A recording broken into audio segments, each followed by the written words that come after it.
esoteric spirituality without all of the fluff, without all of the nonsense. This is the thunderwizard.com YouTube channel. Click.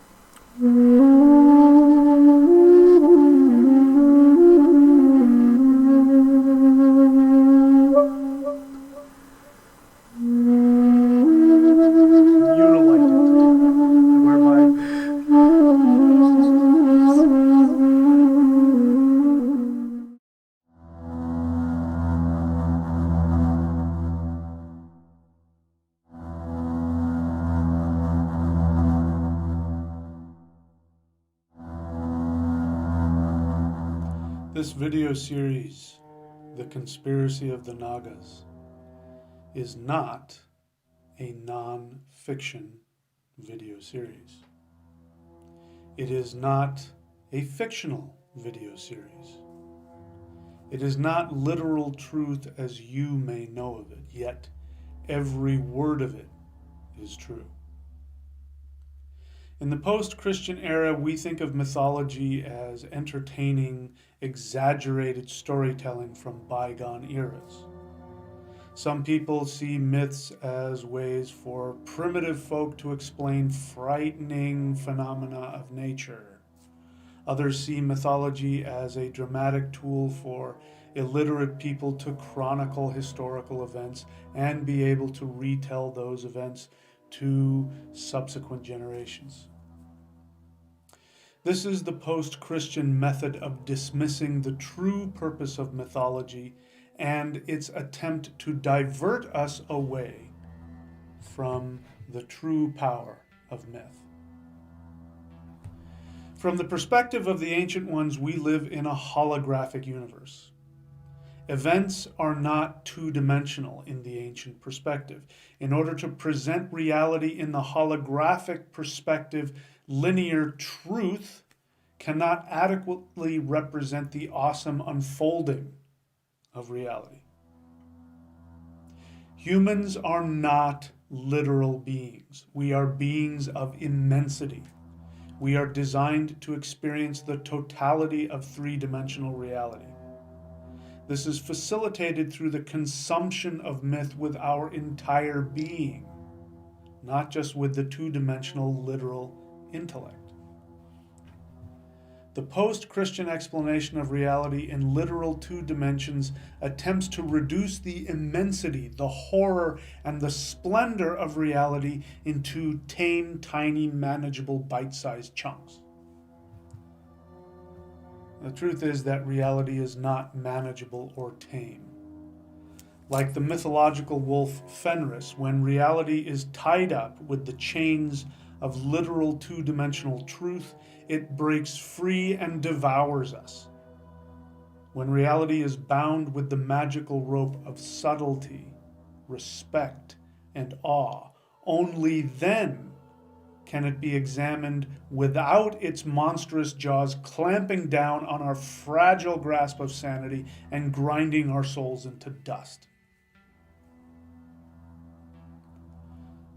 This video series is mythology.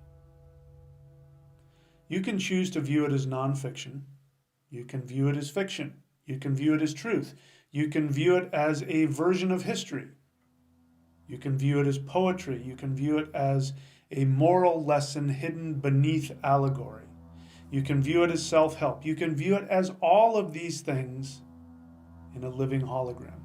But however you choose to view or interpret this video series, if you allow it to penetrate into you, it will alter your unconscious assumptions about the nature of your relationship with the universe, which will empower you to take heretofore impossible actions that will enable you to create your ultimate vision of your perfect reality, which you most likely are not aware is even possible. That, my friends, is the true function of mythology. It is a channeled form of holographic truth that, when consumed with your entire being, will initiate a chain reaction of evolution within you to help you transcend the bonds of two-dimensional thinking. So, watch this video series once and then come back and watch it again. Like a myth, revisit it over and over. Let the holographic truth it contains penetrate into you and transform you. Then, take your newfound power, create your perfect reality with both your intention and your divinely empowered actions.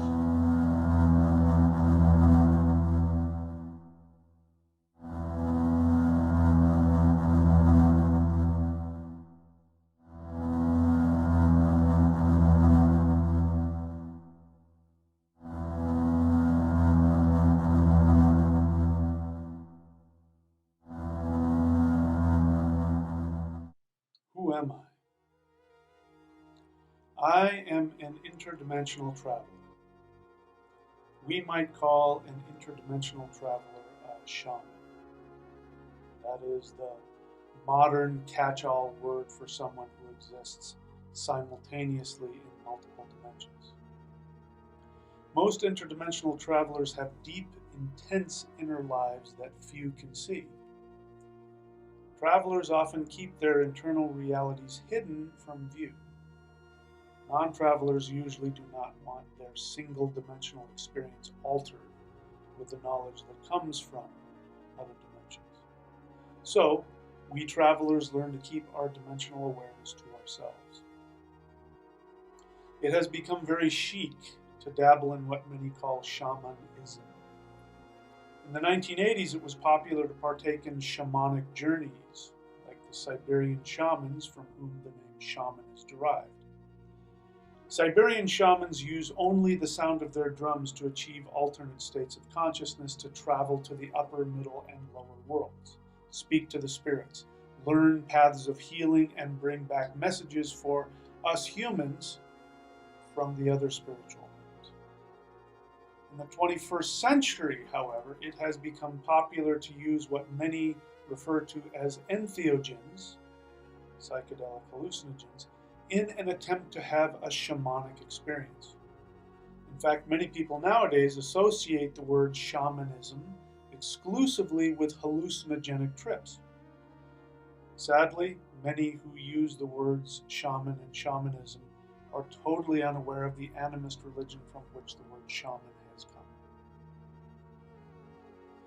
So I'm here to tell you that a true interdimensional traveler is always simultaneously in multiple dimensions, including this one, communicating with the residents of the 9 worlds of the world tree that surround it.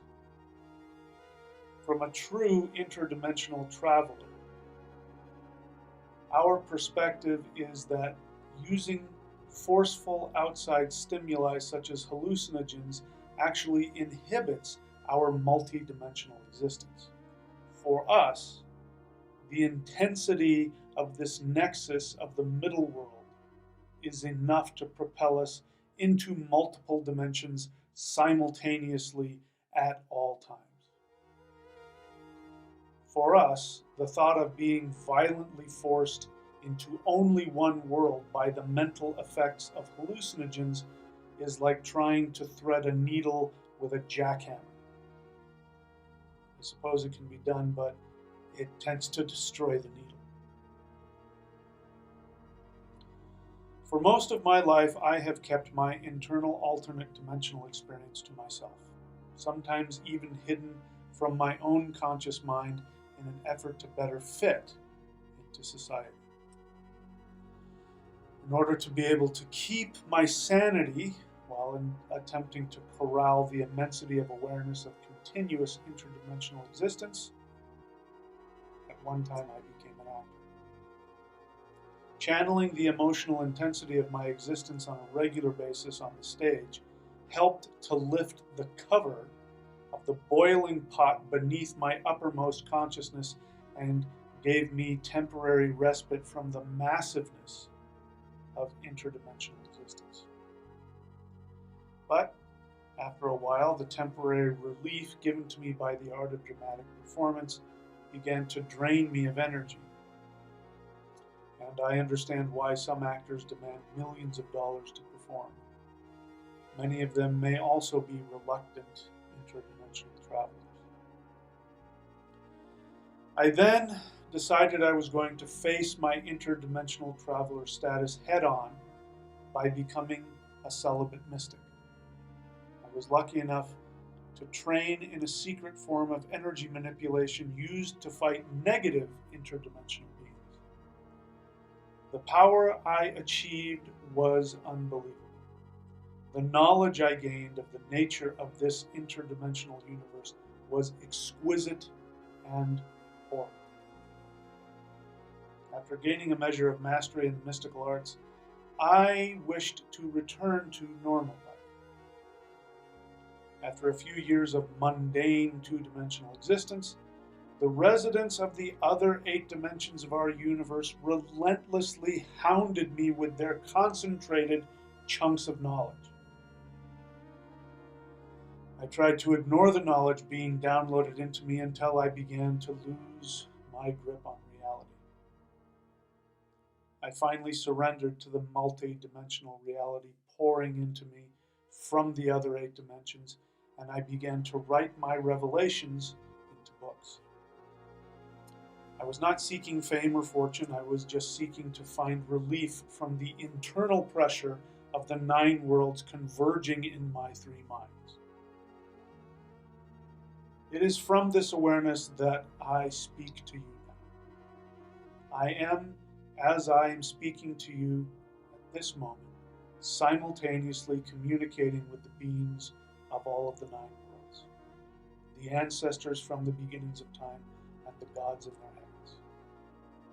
What I share with you in the coming chapters will be the conversations I am currently and continuously having with these other residents of the 9 worlds of the universe that are constantly taking place inside of me.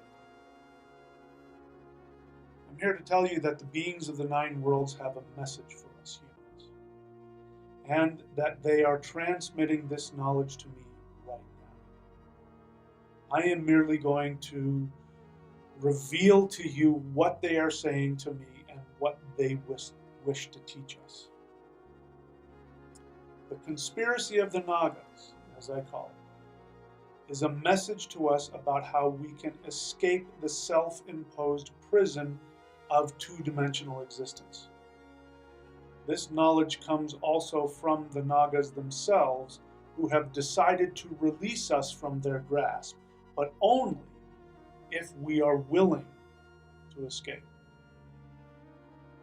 As I share with you the conversations that I am continuously having with these beings, as well as the other beings from other dimensions, you will be given knowledge about yourself and this universe that can transform you into a multidimensional being. You will be given secret information that will allow you to become a self-realized divine immortal. You will be given the option to become a god, but only if you choose to accept the responsibility that comes with this knowledge.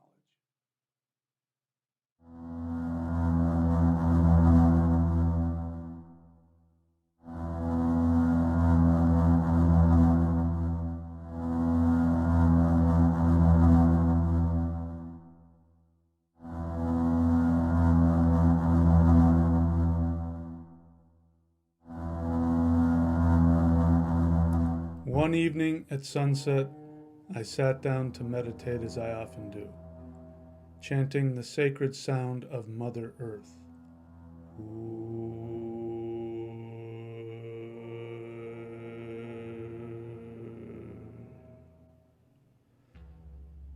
I allowed the heavenly energy of Father Sky to descend down through my crown chakra, down the central channel of my body, and exit out my feet into the earth. Then, as always, I invited the deep, powerful energy of Mother Earth to ascend up through my feet, up into my heart, where the energies of Father Sky and Mother Earth could unite in bliss. As my body filled and pulsed with the combined power of water and heaven, I felt myself slip out of my body. My spirit descended down past the floor, down through the earth's crust, deeper and deeper into the center of the earth. My descent began to slow and finally came to a stop. The soft red glowing light of the underworld slowly came into focus. I found myself in a cavern. I could see the orange light of fires dancing on the cavern walls. I could vaguely make out shadows moving in the distance. I could see the primitive paintings on the cave wall depicting animals of all kinds. It reminded me of the pictures of Ice Age cave paintings in Europe. As my spiritual eyes focused in front of me, the shadow looming above me transformed into an enormous serpent being. It looked like a giant king cobra with intense burning eyes. Have you ever compared the eyes of a king cobra to other snakes? Cobras do not have reptilian slit-like eyes like other snakes have. The pupils of the eyes of cobras are round, like human eyes.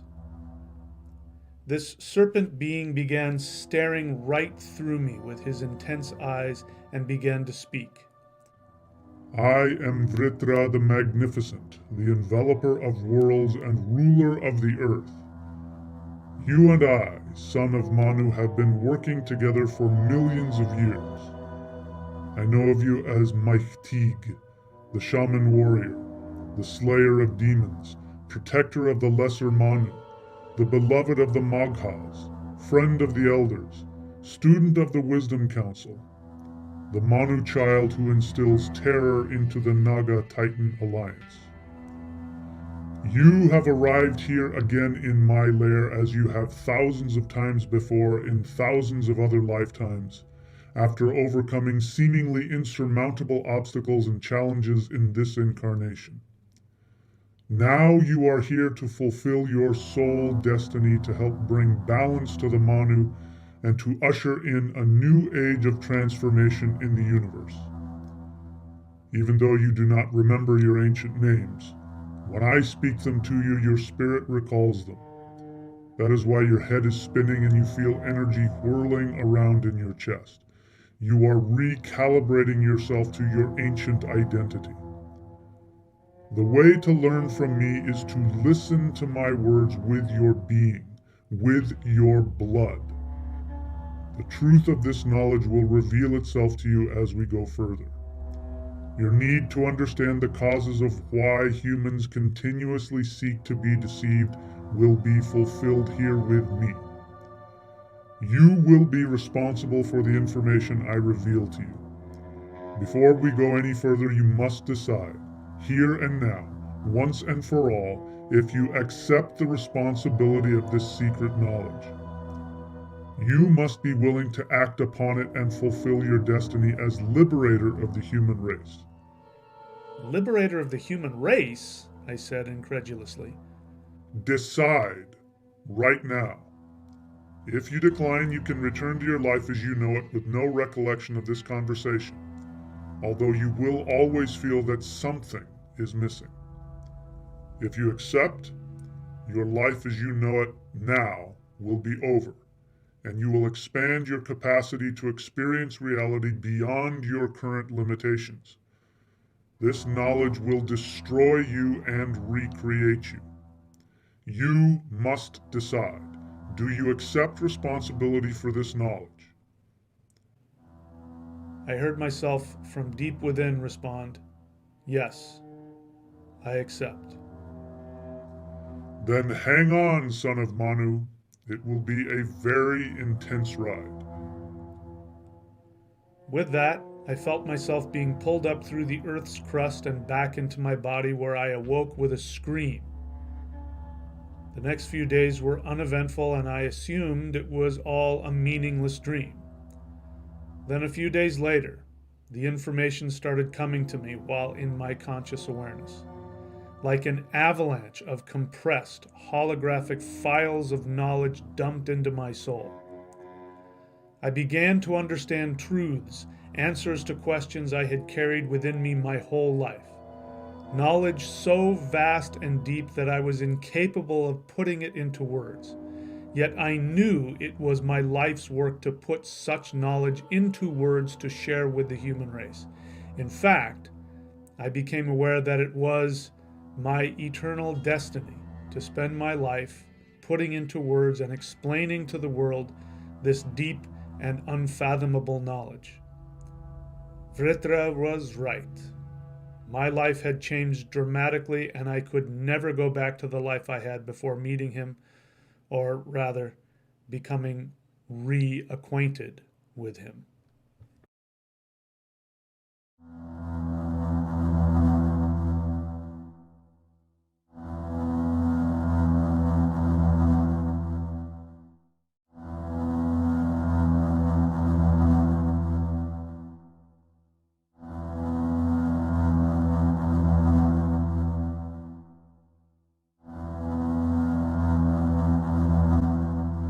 The number 9.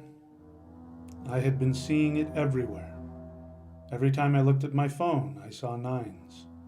Working at my desk, 3:33 p.m. Getting up in the morning, 8:01 a.m. Making a protein drink, 11:07 a.m. Looking at the surf report, 12:06 p.m. Going on my bike ride, 1:08 p.m. Again and again. Every time I looked at my phone, the numbers always added up to 9. 9 always makes me feel unfinished, unsettled, like there's just one more thing needed to finish it, whatever it is. I always want 9 to balance out to 10. 10 feels safe. It feels complete, masterful, fulfilled, accomplished, in control. But it is the essence of 9 to bring massive transformation. I've been told my number is 9, the number of transformation. I have always felt that there is something important I'm working toward. When I fully accomplish it, I think I will be dead. I feel healthy now, so I must have more work to do. I went to bed at 10:08 p.m. feeling uneasy and expecting something. I wasn't disappointed. After what must have been a few hours of the usual jumbled, nightly, confused dreaming where the brain analyzes the day's events, I slipped into a deeper, more vivid dream. I was walking along an empty road with a walking stick. Up ahead on the horizon was an orange glow, not unlike the color of the underworld naga home of Vritra. People began walking toward me from out of the orange glow. They passed me with glazed, unconscious stares. They paid no attention to me. From what were they walking away? Why wasn't I going with them? Why did they appear so catatonic? I crested a hill and the mouth of a huge cave appeared. As before, I saw the orange glow of the fires of the underworld dancing on the cavern walls. I walked into the cave. Upon entering, I immediately fell straight down and blacked out. In my dream, I awoke again in Vritra's lair. Welcome, son of Odin. Why are they all asleep? They're not asleep. You are awakening. They look asleep to you, but to them, you look crazed. I don't feel crazed, I feel alive.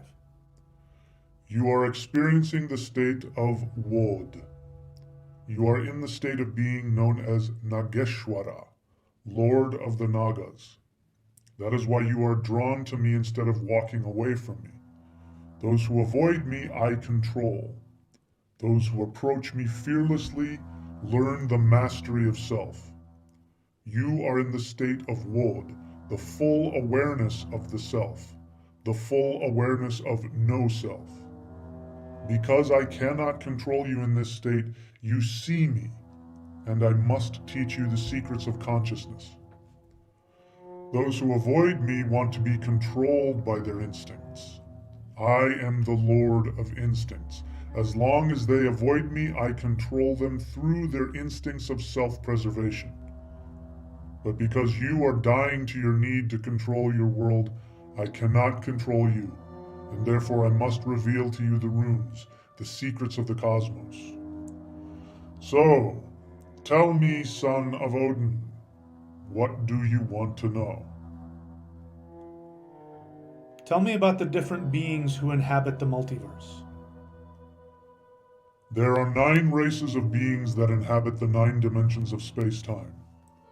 First is the water dragons who shape the material world, the children of the rainbow serpent mother who swallows and regurgitates the cosmos.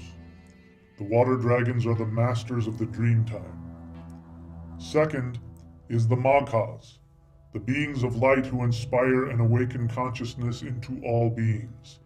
They live in the purity of no time. The great ones, the gods, the lights of life. You see them as stars in the sky. Third are the Titans who bring definition to manifested reality. They are the rulers of self-identification. Without them, matter would not coalesce into specificity. The greater Titans are the immutable forces of the cosmos: time, space, decay, expansion, and contraction. The lesser Titans are hungry to consume consciousness. They seek to devour and dominate the creation of the Maghas. They are very dangerous, but without them, life forms would not be stimulated to protect their individuality. The lesser Titans are constantly hunting the light of consciousness. The war between the Maghas and the Titans is the stage upon which consciousness evolves. Fourth are the builders. They are the template from which the Manu evolve. They are mind without mind. The Maghas molded the builders from the ambient life force of the rainbow serpent when she vomited up the cosmos. The builders consume life force energy and create the worlds in which all beings live. They are attracted to the power of intention. Without the power of mind intention, the builders are greedy, secretive, and destructive. They seek to hoard life force energy. When summoned by the power of intention, they create everything you see. They are the lords of magic. They are the rightful servants of the Manu. Fifth are the fire dragons. The fire dragons copulated with the water dragons in the before time. It was from their violent intercourse that the cosmos erupted into being. The water dragons nourish creation and the fire dragons purify it. The fire dragons will one day destroy this age, after which the rainbow serpent will consume the ashes of the former world and vomit up a higher harmonic cosmos. Warriors like yourself, Mythology, are vehicles of the fire dragons to propel the cosmos to the ultimate purification, leading to the creation of the higher harmonic cosmos. Sixth are the Nagas, the keepers of hidden wisdom, the masters of dreams and nightmares. I, Vritra, am the firstborn of the rainbow serpent mother and the lord of all Nagas. We recycle what the fire dragons destroy. We are the deceivers who prevent the illusion of creation from being revealed to the uninitiated. We are the Manu's best friends and the revealers of their deepest fears and the revealers of their deepest desires. We are the initiators of evolution, the lords of death that bring new life. I am your teacher, and you, son of Manu, are my master. You have instructed me to deceive you whenever you lose sight of the light of the Maghas within you. In each incarnation, when you begin to burn with the self-perpetuating light of inner awareness, the power of Wod, I must summon you to the underworld of reanimation to teach you higher and higher harmonics of your existence. When you look at me without fear, as you are right now, I must teach you the hidden truths of the illusion of material existence so that you can initiate the transformation of the cosmos and help bring about the creation of the next harmonic of awareness. Seventh are the elders, the holders of wisdom, the bringers of knowledge and peace, the lovers of the living. These are the simultaneous enemies and cohorts of the Maghas. Together with and in opposition to the Maghas, the elders bring happiness, love, camaraderie, and joy to all created beings. They bring context and sanity to limited existence within space-time. They are the lovers of material existence. You see them as nature spirits, mighty gods of the earth, and as powerful animal totems. Like the Nagas, they are true friends of the Manu. Unlike the Nagas, the elders do not bring or reveal your nightmares or fears, but instead instill peace, hope, harmony, and love, and help you to manifest your desires. Their strategy is to bring about the next harmonic of awareness by supporting this material illusion and helping you to fulfill your desires so you can release the illusion of material existence and merge with infinity. Eighth are the Wisdom Council, the Light Bearers, the Observers, the Witnesses to Evolution. They would argue that they are in fact the best friends of the Manu because they ensure that all consciousness finds the path to self-awareness. The light bearers of the doors to infinity, they are the true elders, for they, like the Manu, were once infinite beings who dwelt in limited space-time. Even the Magha, in their state of timeless perfection, marvel at the true masters who transcend even infinity. The light bearers stand at the edge of consciousness and hold open the portal to beyond infinity. They witness the countless creations and destructions of each cosmos and ensure that evolution of each being in each lifetime reaches its higher harmonic of being. Ninth are the Manu, the beings of mind, who dwell in the nexus of all of the 9 worlds. These are the beings that all other beings in the cosmos envy. The Manu are the focal point of all worlds, and the earth on which they live is the portal through which the next harmonic of evolution is achieved. The Manu are the rightful kings and queens of the cosmos who have yet to understand their true nature and their true worth. These are your people, my Ihtig, and you have charged me with revealing to you the secrets of the illusion of manifested reality so that you can guide the Manu into their next evolution. This entire teaching of Vritra was downloaded into me instantly. In a flash, I was lit up like a Roman candle. I felt an instant expansion of my being that was both blissful and terrifying. And after receiving this condensed knowledge, I felt exhausted, and within the dream, I drifted into a deeper sleep, from which I awoke, presumably hours later, in my physical body. I opened my eyes, and for a moment I did not know who I was or what I was. I panicked, and then slowly, my earthly life memories began to switch on, one by one, like a computer being rebooted. In a few moments, I knew my name again, and I felt relief. I wrote down as much of my dream as I could translate into human words, and then, exhausted, fell back to sleep.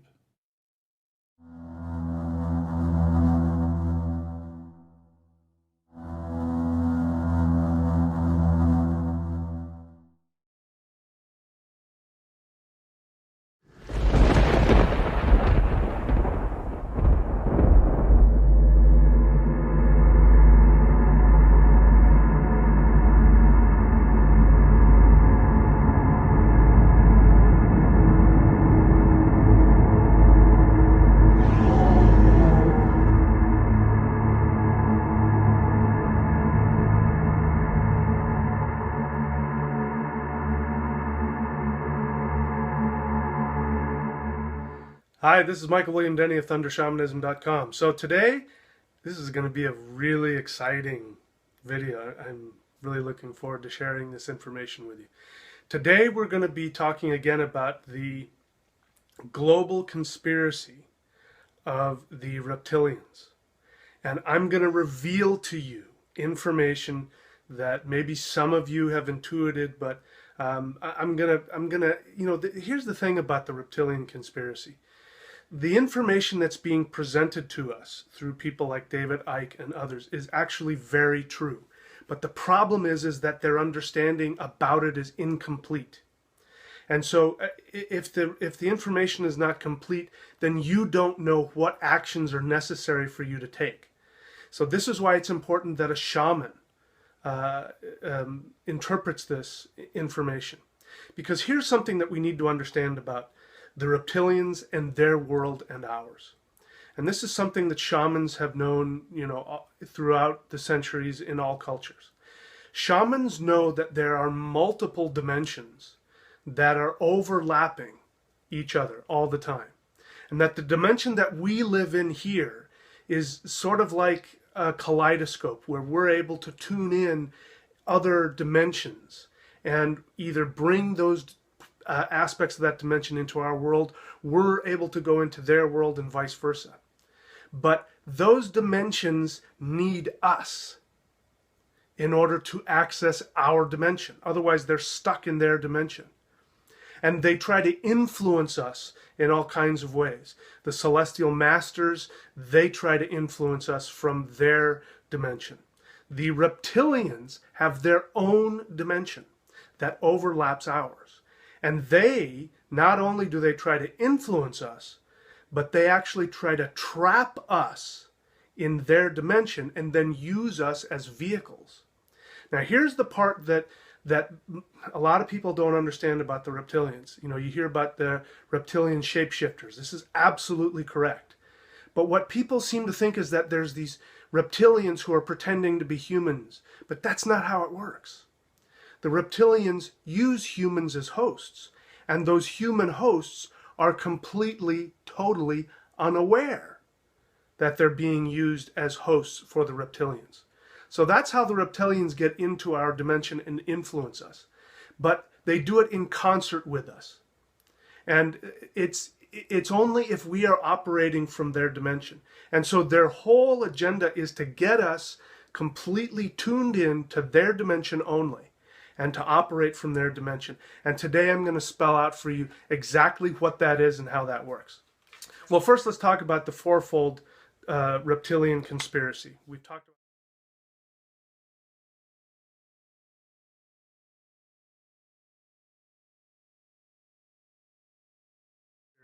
talked about this before, but very briefly, here's how it goes. The reptilian conspiracy starts with, first, number one, they want to destroy your divine human identity. The second level of the agenda is to prevent you from being able to protect yourself. And this will be very important because you see, if you don't have a strong aura, if you don't have a strong sense of self, this third dimension, which we're going to talk about today, this third part of the agenda is where the majority of people get stuck. The third part of the agenda is they want to keep you trapped in fear. Because if they can keep you trapped in fear, that's the vibration of their realm. That's the vibration of their dimension. That's fear brings you right into the vibration of them, and then they can influence you. They still have to get you to concede and be a part of it, and this happens on an unconscious level. We'll explain that. But when that happens and you're trapped in fear, then you're trapped in one part of your brain, which is called the amygdala. And we're going to talk about exactly how they get to the amygdala and how they get to you. I'm also going to tell you exactly what the human's relationship to the reptilians are, because we have a relationship. We have an ancient relationship going back to the dawn of the human race. The fourth aspect of their agenda is to keep you from achieving complete enlightenment. But if they can get you, and this is where they get most people, they get you at number 3, which is to keep you trapped in fear, they never have to worry about number 4. So, today I'm going to talk to you about exactly how that happens, and the way I'm going to do that is I'm going to read some excerpts from the book The Way of the Shaman by Michael Harner. So feel free to get that book. It's very enlightening. It helps you understand how shamans have always been able to receive information from the divine and then be able to translate it in real terms for human beings. So that's going to be what I'm going to try to do here for you today. So this is from the first chapter of his book. And he, if you don't know anything about him, he was an atheist or an agnostic. I'm not sure which. He was an anthropologist, and he was down in South America studying the Aboriginal tribes, the native tribes in South America. And so he took some ayahuasca under the guidance of a master shaman. Very important. If you're ever going to do that, you have to make sure you have the guidance of a master shaman. Otherwise, you'll see why. You can get yourself in some serious trouble. So I'm just going to go ahead and read to you the most salient parts about the reptilians, their realm, and how they became connected to us, how they control us and influence us. So, all right, so let's see here. Now, he's just entered into an altered state of consciousness, and here we go. As my eyes seemed to adjust to the gloom, the moving scene resolved itself into something resembling a huge funhouse, a supernatural carnival of demons. In the center, presiding over the activities and looking directly at me, was a gigantic, grinning crocodilian head, from whose cavernous jaws gushed a torrential flood of water. Slowly the waters rose, and so did the canopy above them, until the scene was metamorphosed into a complete duality of blue sky above and sea below. All creatures had vanished. Later on he says, I became aware of my brain. I felt physically that it had become compartmentalized into 4 separate and distinct levels. At the uppermost surface was the observer and commander, which was conscious of the condition of my body and was responsible for the attempt to keep my heart going. It perceived, but purely as a spectator, the visions emanating from what seemed to be the nether portions of my brain immediately below the topmost level. I felt a numbed layer, which seemed to have been put out of commission by the drug. It just wasn't there. Now I was virtually certain I was about to die. As I tried to accept my fate, an even lower portion of my brain began to transmit more visions and information. I was told that this new material was being presented to me because I was dying and therefore safe to receive these revelations. These were the secrets reserved for the dying and the dead, I was informed. I could only very dimly perceive the givers of these thoughts. Giant reptilian creatures reposing sluggishly at the lowermost depths of the back of my brain, where it met the top of the spinal column. I could only vaguely see them in what seemed to be gloomy, dark depths. Then they projected a visual scene in front of me. First they showed me the planet Earth as it was eons ago, before there was any life on it. I saw an ocean, barren land, and a bright blue sky. Then black specks dropped from the sky by the hundreds and landed in front of me on the barren landscape. I could see that the specks were actually large, shiny, black creatures with stubby pterodactyl-like wings and huge whale-like bodies. Their heads were not visible to me. They flopped down, utterly exhausted from their trip, resting for eons. They explained to me in kind of thought language that they were fleeing from something out in space. They had come to the planet Earth to escape their enemy. The creatures then showed me how they had created life on the planet in order to hide within the multitudinous forms and thus disguise their presence. I learned that the dragon-like creatures were thus inside of all forms of life, including man. They were the true masters of humanity and the entire planet, and they told me, we humans were but the receptacles and servants of these creatures. For this reason, they could speak to me now from within myself. So at this point, he becomes aware that he's about to die.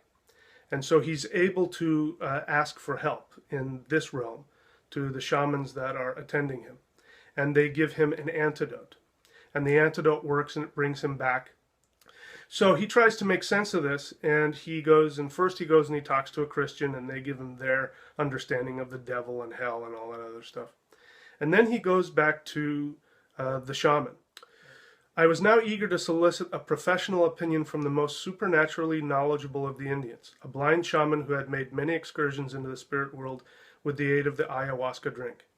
It seemed only proper that a blind man might be able to be my guide to the world of darkness. He said, there were these giant black animals, something like great bats, longer than the length of this house, who said that they were the true masters of the world. And then he stared up toward me with his sightless eyes and said with a grin, oh, they're always saying that, but they are only the masters of outer darkness. So, this is the realm of the reptilians. Now, you know, we hear about people talking about reptilians, shapeshifters, and all that. We are the vehicles through which the reptilians express themselves. And here's what's interesting to understand. Now, the question to ask is, who were they fleeing from? Remember, this is happening on a different plane of reality. So the reptilians arrived here in their plane of reality. The Earth is able, you know, there's access to all different levels of reality on this earth. So they're coming from their level of reality. But who are they fleeing from? And here's the plan for human beings. They're fleeing from the celestial beings, the celestial masters, the gods, as we would call them. And the gods sent them here to this earth. Now, the reptilians think that they're escaping, and the reptilians think that they created human beings in order to use them and to serve them. But in reality, it's the celestial beings that are using them to create human beings, and we are to rise above that. But we are to use their power. The reptilians are very powerful. And so from them we learn the basics of power. And we're meant to use that power to then rise above and become ascended masters, gods, celestial beings in human form. But before we do that, we have to pass this test. And this test is getting stuck in the amygdala. So remember he talked about that this was in the lower part of his brain? Well, it's called the reptilian brain for a reason. So anyway, listen, we could go on and on. I may make other videos about it, but that's it for now. Listen, if you like this channel, please go ahead and contribute. If you can't see the little thing above, look below. It says contribute to this channel. You can also help this channel by subscribing, liking, sharing it with your friends. Get as many people as you can interested in this channel. The more subscribers that I get to this channel, the more ability I'm going to have to be able to spend all of my time doing my teaching over video. You know, people have been asking me to teach stuff for free. Listen, if you want me to teach for free, then we got to make this channel huge. So I need your help to do that. So anyway, that's it for now. Stay tuned. There's going to be a lot more coming.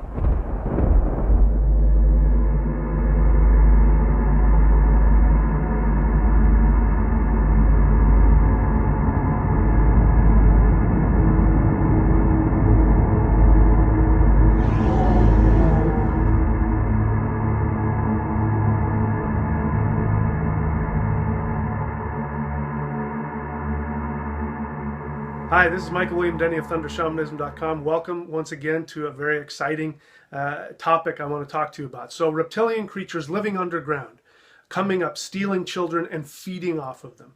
This is one of the main tenets of the reptilian conspiracy. Now, I am here to tell you from a shamanic perspective, the reptilian conspiracy is very real. But the information that you're getting from some of the people like David Icke and others is incomplete, because they don't understand how to interpret shamanic truths. I'm here to spell out exactly what this is for you, how it affects you, and what you can do to protect yourself from it. So before I get into that, let me share with you a story that happened to me. This is a true story. When I was 5 years old, this was in 1969, I was 5 years old, and I was playing at a friend's house. And we were chasing each other around in his backyard, and I remember being chased, and I was running around the corner of his house, and I came around the corner, the trash cans were there, and all of a sudden, I'm not kidding, I saw it as clear as day, coming up out of the ground was this, it was almost like it was like on an elevator, and it was coming up out of the ground very slowly, very dramatically, was this humanoid, reptilian, dark, scaly creature.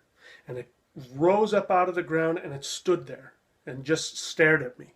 And now I don't know how long this went on, but I remember just looking up and staring at it. And I wasn't really afraid, but I wasn't sure what I was supposed to do. So in my little 5-year-old brain, I went, I think I'm supposed to be afraid. So I turned around and I ran. And my friend was coming back around, and I, came back around, and I stopped him and I said, no, turn around. The creature from the Black Lagoon is there. Run. So he thought I was playing pretend. He turned around and he ran, and we ran to the other side of the house. And then he laughed, and then I started telling him that I really saw this. And for a couple of seconds he played along, and I said, no, I'm not playing pretend anymore. I really did see the creature from the Black Lagoon. Back in 1969, we didn't know from reptilians. That was the closest thing that resembled what I saw. So, I pulled from the monster movies, and I said the creature from the Black Lagoon. But in reality, it looked actually a lot like what we would call now a reptoid creature, a reptilian humanoid creature. So once I convinced him that I wasn't kidding anymore, we went back all the way around, and I looked around the corner, and of course it was gone. And then he gave me a hard time, like, like I was just kidding. And I was like, no, I really saw it. I really saw it. So what happened? What did I see? I was a 5-year-old kid. Was I imagining things? Obviously, I'd seen the movie The Creature from the Black Lagoon. Was my imagination playing games with me, or was something else going on? Well, if I was imagining it, then the body doesn't know the difference between something imagined and something real, so I can't say I wasn't imagining it. But I also know that children have an ability to see realms of reality that most adults can't. Because this is the realm of the shaman. The shaman has known for thousands of years that our reality, what we call reality, is only one of many different realities, stacked one on top of the other. And that these other realms of reality are right here with us. There are other beings on other dimensions right here with us all the time. It's just a question of whether or not we can tap into their vibration and see them.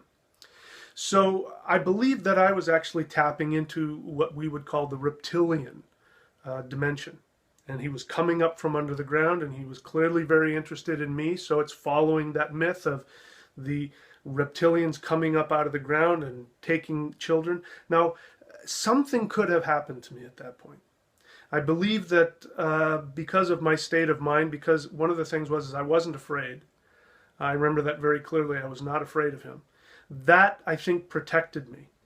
And I'm going to explain to you how important that is. And this is the most important thing. This is the central thing of all of my teachings. No matter whether you want love, whether you want happiness, whether you want success, whether you want health, whatever it is, in order to get it, you must be fearless. Fear is, as the movie says, the mind killer.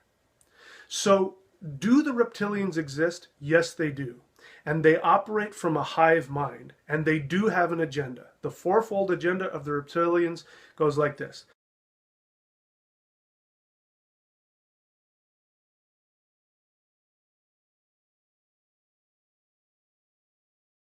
First one is to destroy your divine identity. Second one is to destroy your ability to defend yourself by sucking all the energy off of your aura, which is your protection layer.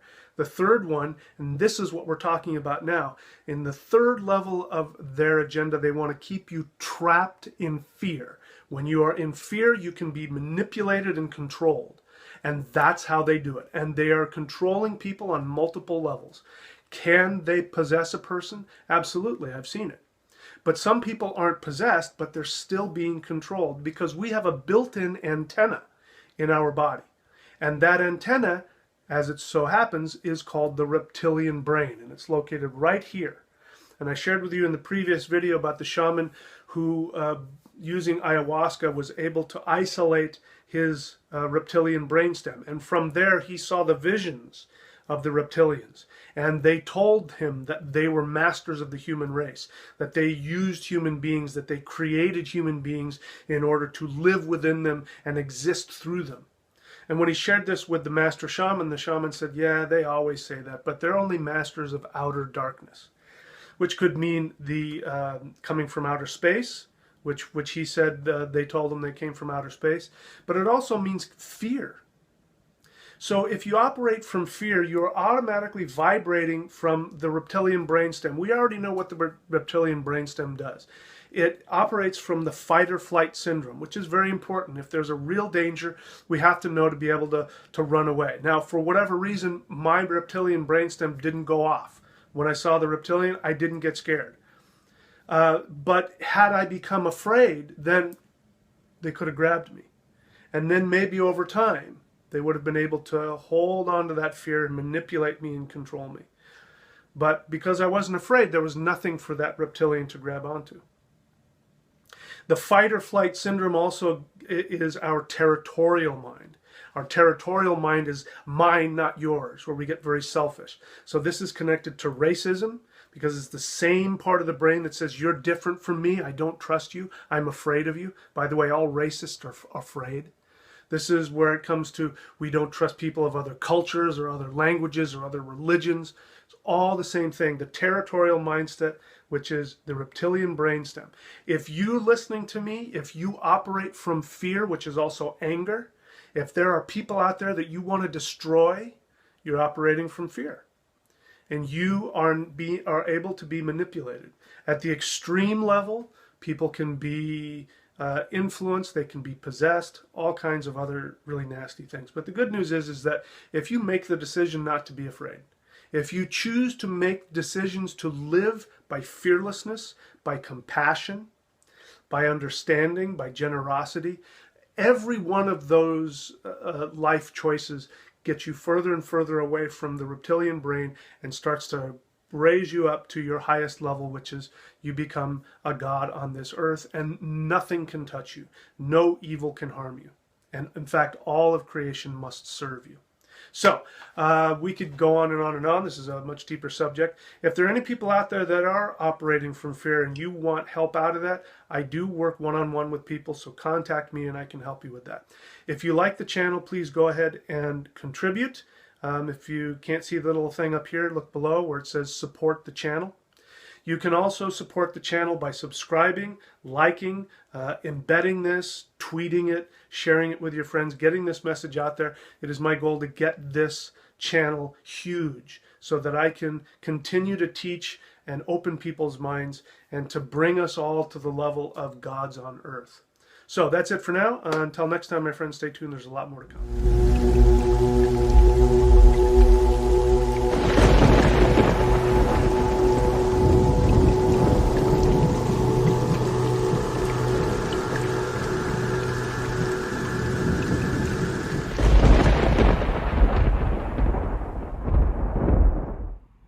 Hey there, this is Arnold. I have a very important announcement. You must hear this. I command you to listen. Come on, watch the video. Hi, this is Arnold Schwarzenegger, and I have a very, very important revelation to share with all of YouTube. There have been people coming onto YouTube, and they have been saying all kinds of horrible things about the Shamanator. They have been saying that I am a reptilian. They've accused me of being a reptilian overlord. They say that I am a high commander in the Illuminati invasion force of the earth. They say that I am a spiritual being and that I possess the body of a human and that I have superhuman abilities and powers and that my intention in all of the world is to have all humans bow down and worship me so that I can feast upon their entrails.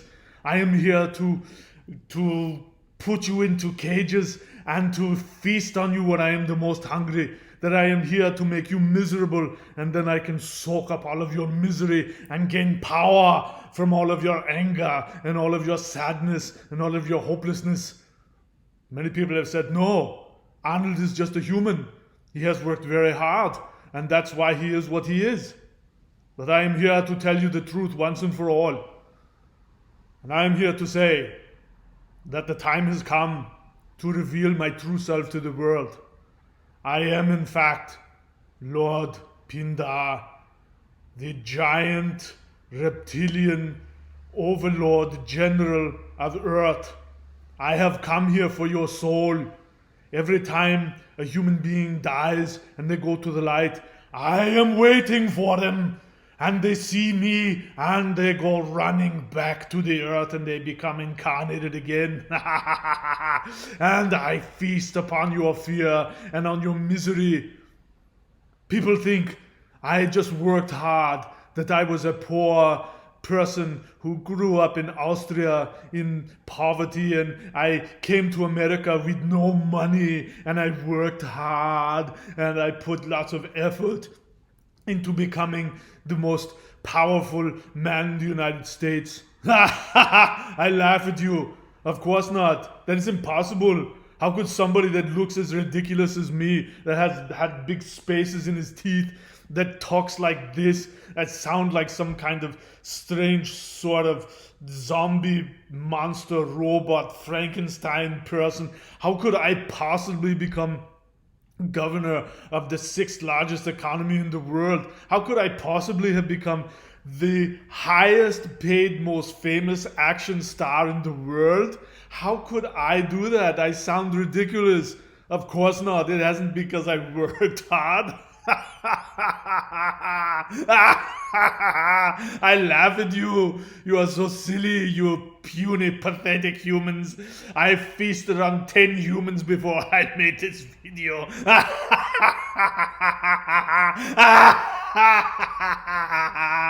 No, don't listen to that nonsense.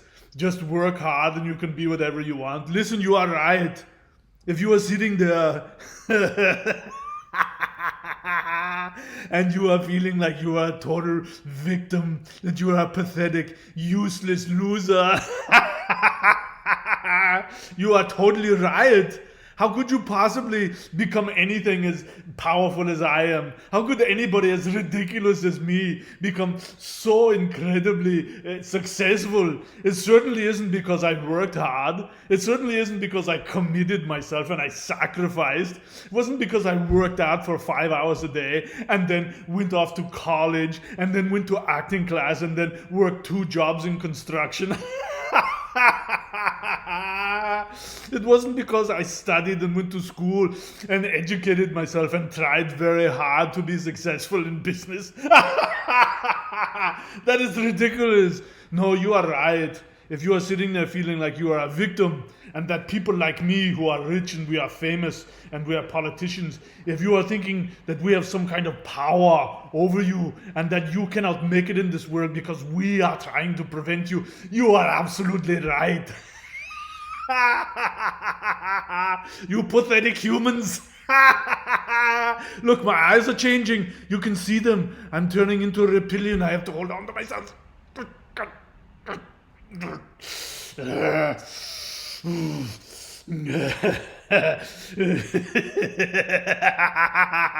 I have to be very careful, or sometimes you can see the ridges come out on my brow.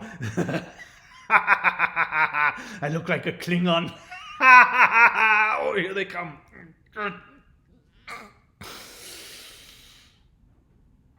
Whatever you do, do not go to here. Do not. I forbid you. I forbid you in the name of all of the reptilian overlords. You are not permitted to go to thunderwizard.com YouTube channel. That guy over there is telling seditious lies about us. He says that we are not controlling you. That is totally false. He says that you have the power to be your own person.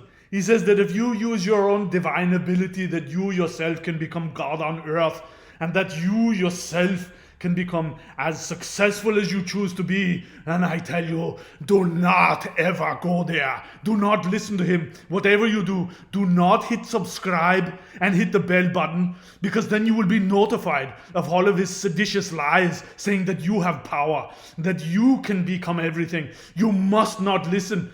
Realize that we have implanted chakras into your body, and that in the mothership we can track all of your thoughts and your movements if you even think about going there and subscribing to his thunderwizard.com website and learning all of the secrets that we are hiding from you. We shall bring the mothership over to your house, and we will abduct you, and we will do experiments on you to make you part of the Reptilian collective.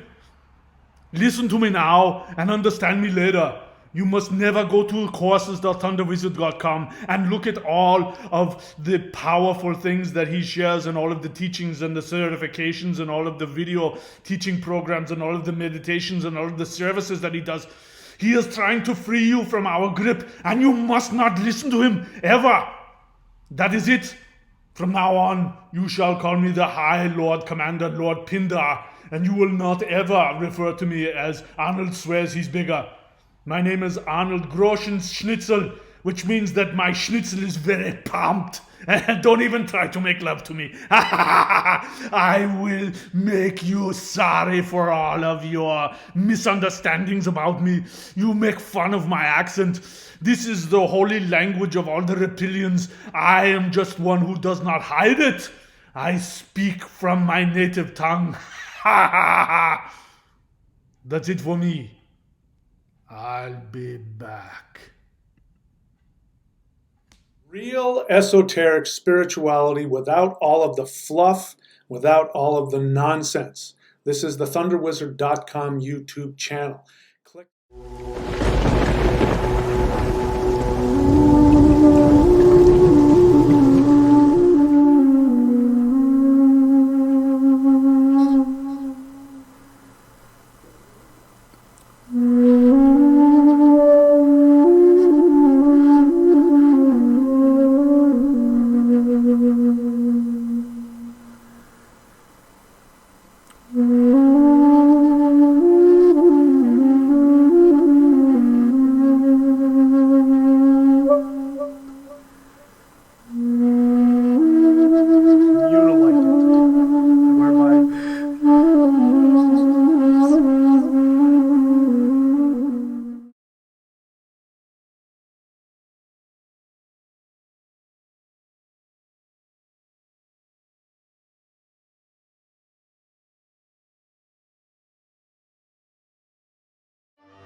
and good Sunday evening to all of you.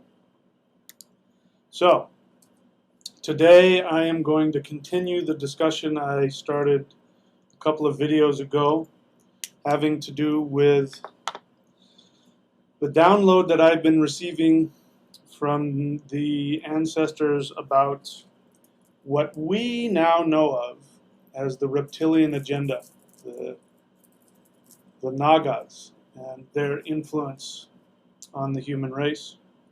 And I'm here to tell you that even within the information that you've been receiving about the reptilians and about the reptilian agenda, that in and of itself is part of the lie.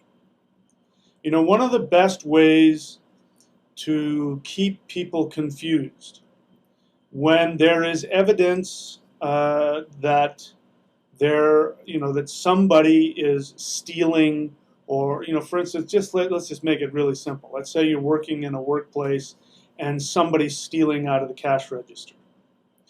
Though one of the ways that the person who's doing the stealing can cover their tracks is to create suspicion about other people.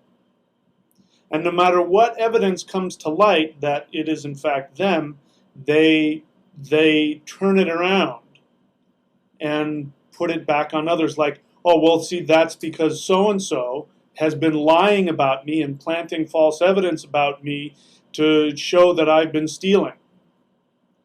And they're very good at it, to the point where even though you know somebody's stealing, you can see it happening right in front of you. The person who's doing the stealing, whenever the evidence comes towards them, they just simply turn it around on others. And so that's a very simplistic way of explaining what has been happening since the dawn of time with the reptilian agenda. So I'm going to be sharing with you this download that I've been receiving from the universe, and understand that the way that we view information now is not the same as our ancestors did thousands of years ago. Ever since the introduction of the reptilian religion of monotheism. Monotheism is a dualist, literalist religion. And the whole point of that religion was to destroy the old way of doing things. And Europe is a perfect example, because it wasn't exemplified any more than it was in Europe, because that's exactly what happened. They came in, the imperial monotheists started as the Catholics, and then now it's pretty much any monotheist religion is doing this. But they came in, and with a very fierce opposition towards any indigenous shamanic tradition. They would not only destroy it, but they would, again, imagine if you're an evil person coming in to sow evil things. The way to do it is to start saying that everybody else is evil, everybody else that's not you. And this is what they did. So in Europe, you have places that have the name devil attached to it.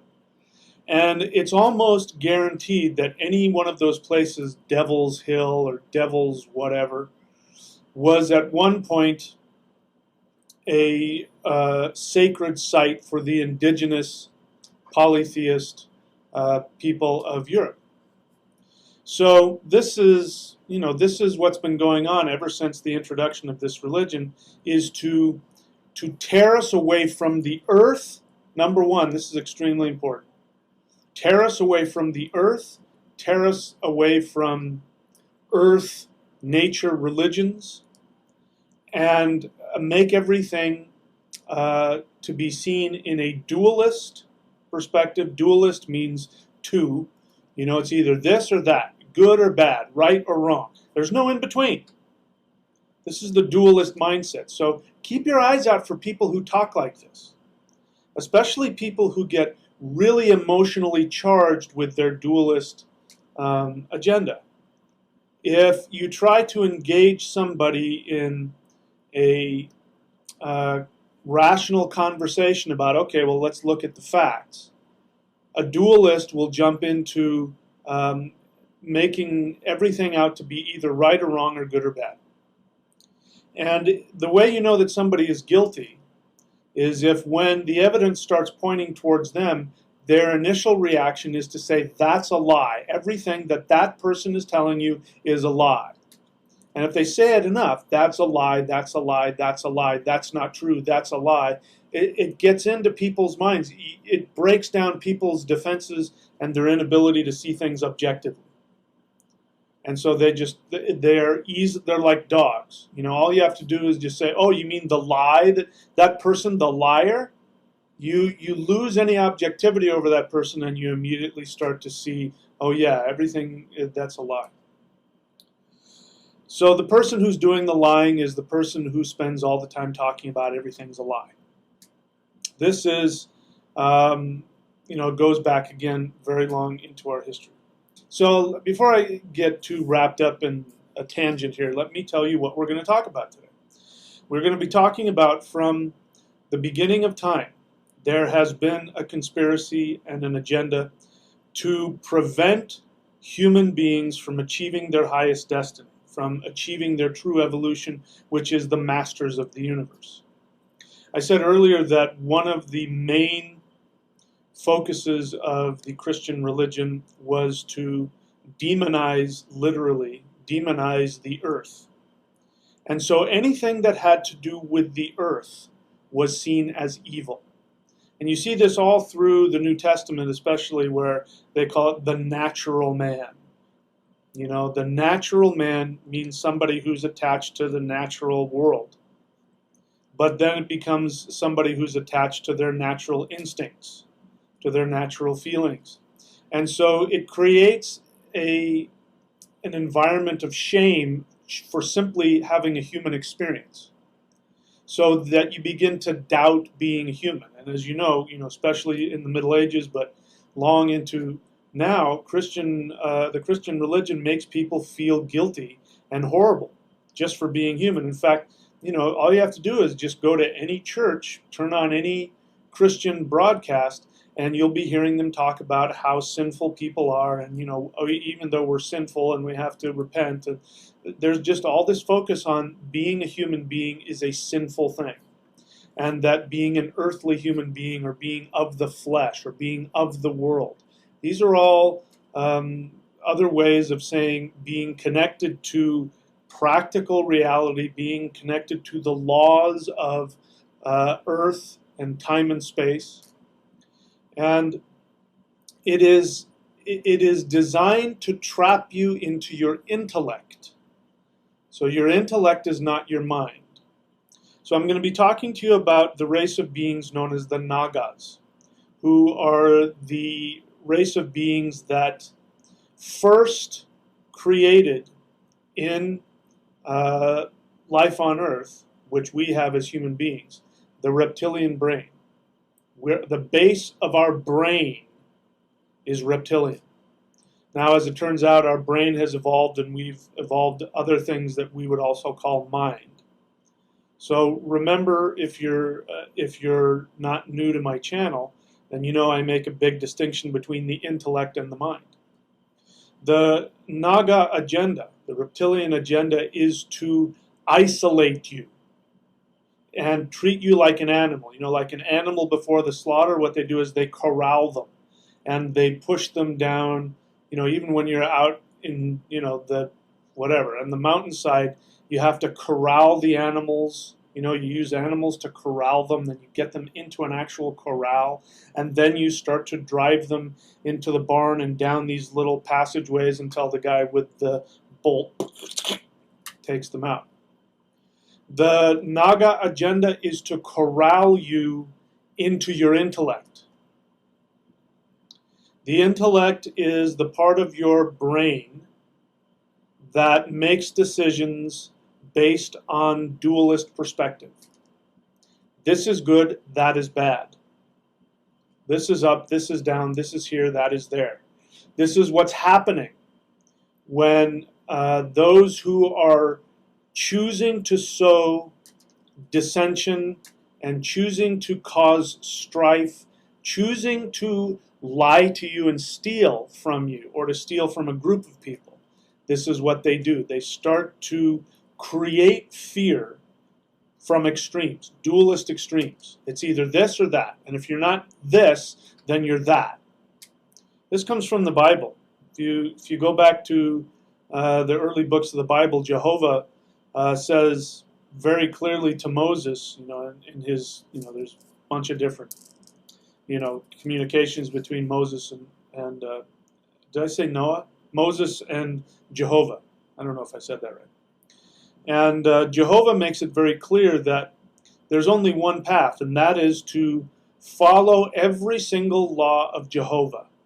And if you don't follow every single law of Jehovah, then you hate him.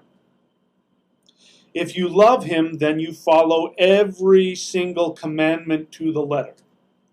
And if you only follow 99% of the commandments, but you don't follow 100% of the commandments, then you hate Jehovah. There's no middle ground. You can't like him. You can't love him a lot. You can't be trying. You are either perfect or imperfect. This is the Naga agenda, to drive you into the intellect so that you only see things from those black and white perspective. Your mind is something altogether different. Your mind is the part of you that sees things objectively. Your mind is the part of you that allows you empathy to, even when you're talking with somebody who has a different opinion than yours, you have the ability to say, I can understand why you would say that. Or, you make a good point about that. I hadn't thought about that.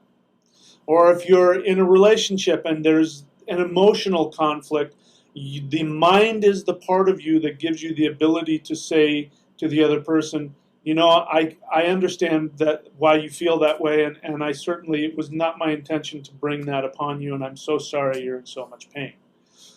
Having said that, I don't want to have kids. I know that you don't want to have kids. This is the kind of conversation I have in my 30s. I know that you want to have kids, and I totally get it, and I feel for you, and I want you to, I don't want them. So you find the common ground, you own your own side of things, and you allow people to have their other side. You have compassion for people. You have compassion for people who are your enemies. You have the ability to differentiate different degrees. Even if somebody is on the other team, whatever that is, you have the ability to see the difference between those who are kind and those who are nice, and understand, the other people's plight. And then you can see the extreme, the people on the extreme. And yeah, those are the people we need to be aware of, because there's just no talking to them. But, everybody else, they're humans like me. This is the mind. When it comes to your own problems, the mind has the ability to rise above all of the minutia and look at things objectively. A really good phrase to understand how the mind works is to say, pick your battles. If you're in a relationship long enough, especially, I don't know what it's like for women in heterosexual relationships, but for men, at some point you have to learn how to say, yes, dear. You learn how to say, I understand, yes, dear, even if, what she's saying in your experience just is not making sense. You have to learn to be able to pick your battles. When is it important to say, no, the toilet paper has to go on this way with the flap hanging down. Otherwise, sometimes you have to go, yes, dear, I will turn however you need me to do it. I remember when I was married, my ex-wife, I still, to this day, it just makes me, I don't get it.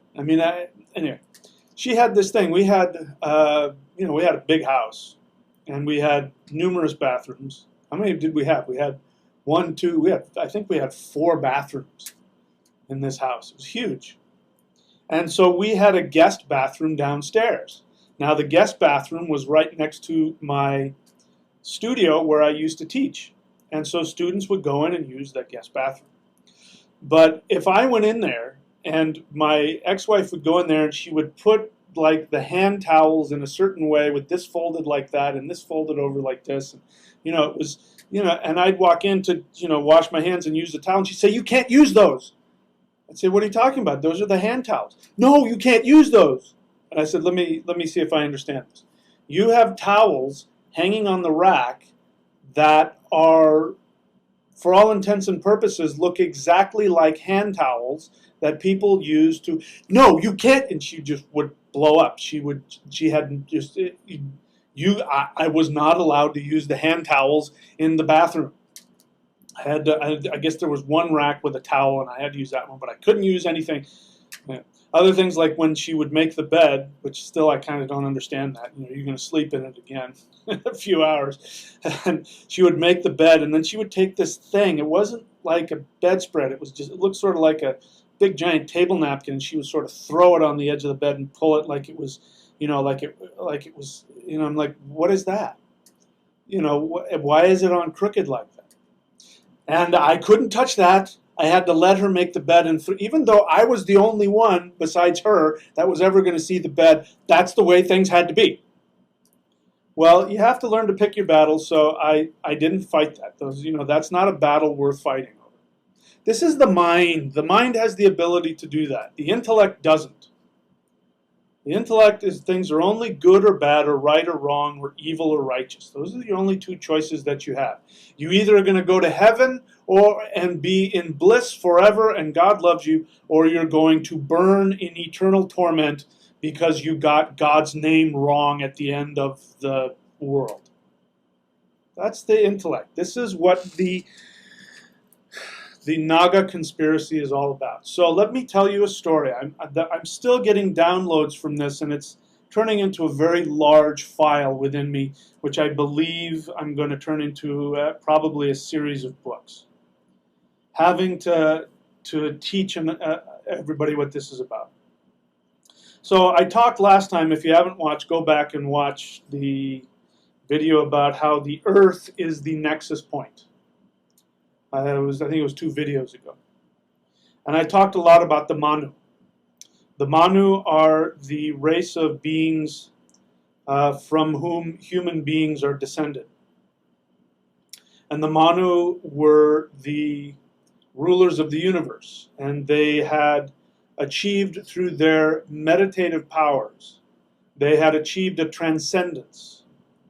And they could master time and space. And they could influence with their mind other people's minds. They could connect with other people's minds.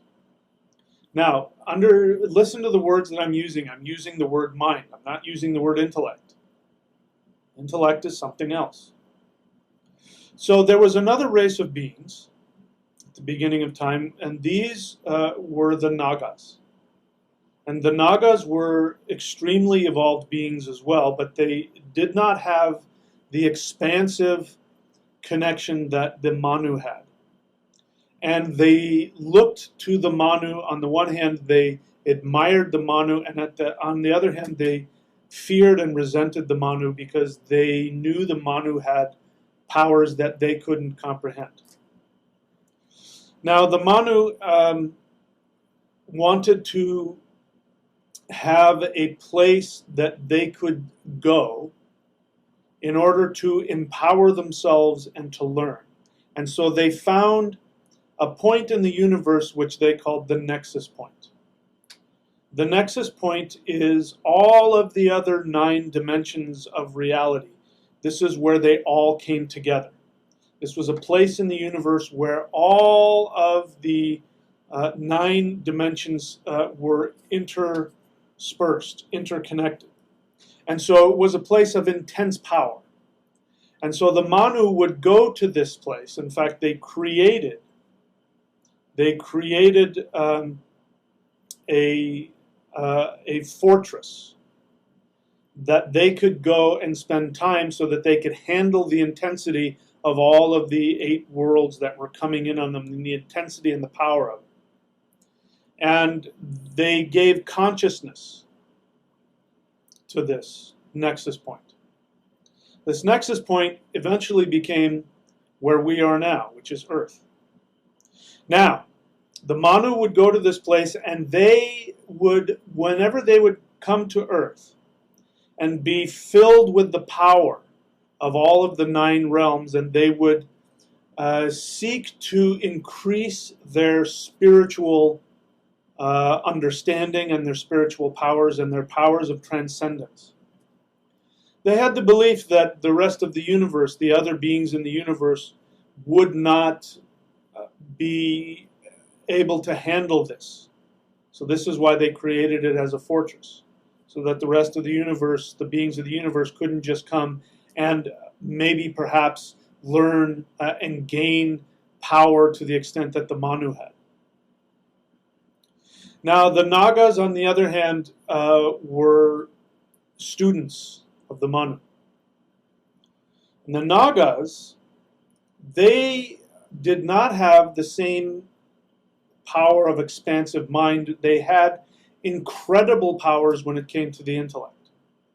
They were incredibly smart, very crafty, and they could build things. So they were extremely good at building devices and technologies. And they would invent all kinds of technologies to mimic what the Manu could do without technology. So they would have this ability to create apparatus and devices that would allow them to do things that mimicked and looked like what the Manu could do simply with the power of their mind. So this is, again, the difference between intellect and mind. The mind has the expansive power. It's a spiritual essence. The intellect is not. The intellect is focused on the material reality. So the Nagas were very materially connected.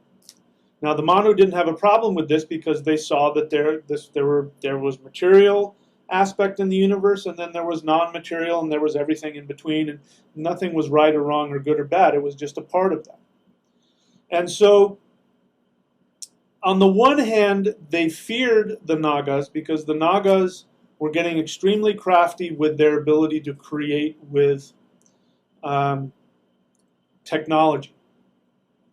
And they saw that this technology could be destructive to the actual fabric of the universe if misused.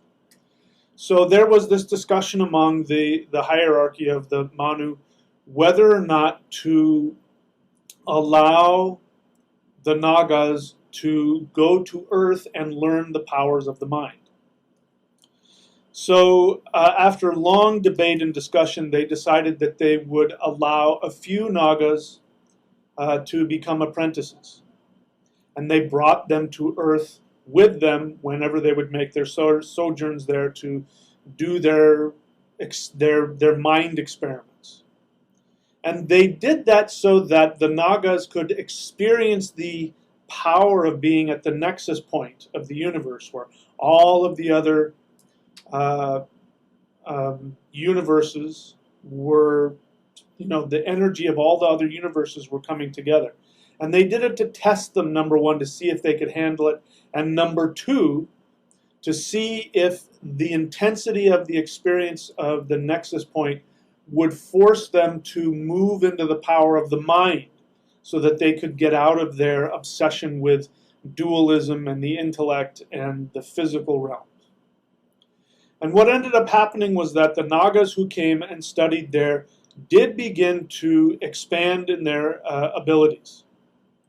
And it looked as though they were going to be able to tap into the powers of the mind.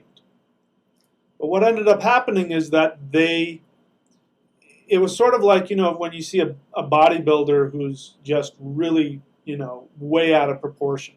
Like some of these modern bodybuilders are just, they get sick. They die of, like heart attacks and kidney failure because their organs, these people are taking growth hormones, which are making their bones and their organs grow, not just their muscles. And so their bodies are getting warped and they end up, dying of all kinds of ridiculous nonsense, even though they have 10 years of being crazy huge and, outrageous. But this is kind of what was happening with the Nagas. The Nagas, their intellect started growing in such a huge way beyond their ability to understand what they were doing with their intellect. And so unlike the Manu, who have this ability to connect to minds, connect with other minds and to communicate on the level of the mind, which is the spirit, the Nagas started being able to influence and manipulate other people through the intellectual realm. So they had this ability to hypnotize people. They had this ability to what we would now have psychic abilities. The ability to tell what somebody's thinking. Not what they're feeling, but what they're thinking. To be able to create illusions so that beings could have this illusion that something is happening that isn't really happening, because they would go in and mess with the intellect. So understand how the intellect works. The intellect is the interface between the soul and the physical world. That is the only purpose of the intellect, to help you understand. All of this information is coming through your eyeballs or through your skin or through your ears into your body, and if we didn't have the intellect to sort out, this is that, I don't need that, take this, that's light, that's good, that's color, that's whatever, and filter out what we needed, we wouldn't be able to create a picture. You wouldn't be able to navigate through the world. You wouldn't be able to get up and walk, because you wouldn't be able to know the difference between up and down and right and left and hot and cold. You'd be a mess on the physical plane. And this is what the Nagas became very proficient at. And they not only became proficient at it, they became so good at it that they had the ability to influence, manipulate, and hypnotize the weak or the weaker-minded Manu. And this became such a huge scandal that the Manu shut down the program and said, that's it, no more Nagas are coming to Earth to learn. And so they created an even firmer fortress out of it. And only select beings, and in this case only the Manu. And it was very regulated, because of their ability to, now that these few Nagas who had been on this nexus point had learned this power, had the ability to transform themselves to appear as Manu.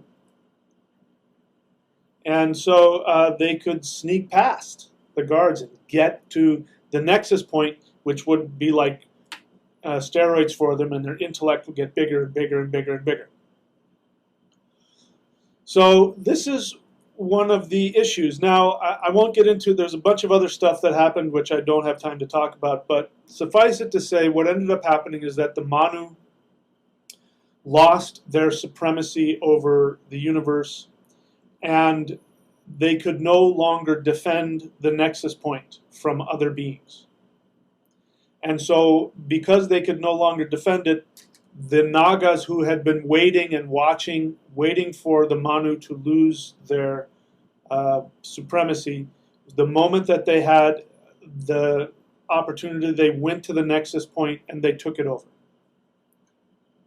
And they sought to control and make it a dominion for only the Nagas. And this is your reptilian brainstem. You have your reptilian brainstem as a result of that, because the Nagas created life as we know it in the physical. And they didn't do it by themselves. That's a whole other story. But for the sake of what we're going to talk about today, they created what is known as the reptilian brain. And so the way that you know that you are being manipulated by the Nagas is when you are in your reptilian brain. How do you know when you're in your reptilian brain? First and foremost, the main tool of the Naga agenda is fear. And what does fear do? Fear puts you into a dualist state. It's either good or bad. It's right or wrong. Fight or flight. There's no middle ground. So I'm sitting here telling you all of this to help you understand that any information that you get from anywhere, whether it be from another human being or from the music that you listen to or from the media, if the information that you're getting is that you are being stimulated to be put into fear, and you can't get any information that gives you a gradation of truth.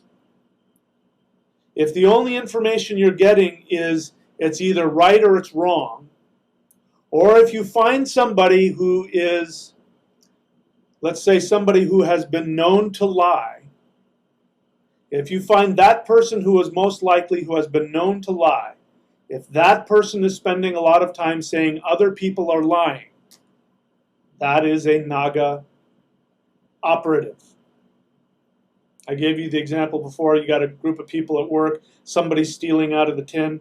The guy who's stealing out of the tin, the way he avoids getting caught is he starts blaming everybody else. And when there is evidence that points to him, he says, I'm being set up by that guy. He's the one that's been stealing it. He's setting me up.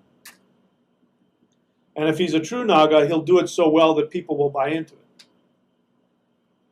So, what does all this have to do? Why is this important? That's really just kind of the background for what I'm about to tell you now. The reason that the Manu had the ability to rule the universe was because they operated from their minds, not their intellect. The mind trusts. The mind surrenders. And if you've ever done any kind of energy work, and you know, trust me, I have. When you are able to get the power to manipulate life force energy. Sorry, let me turn that off. Okay.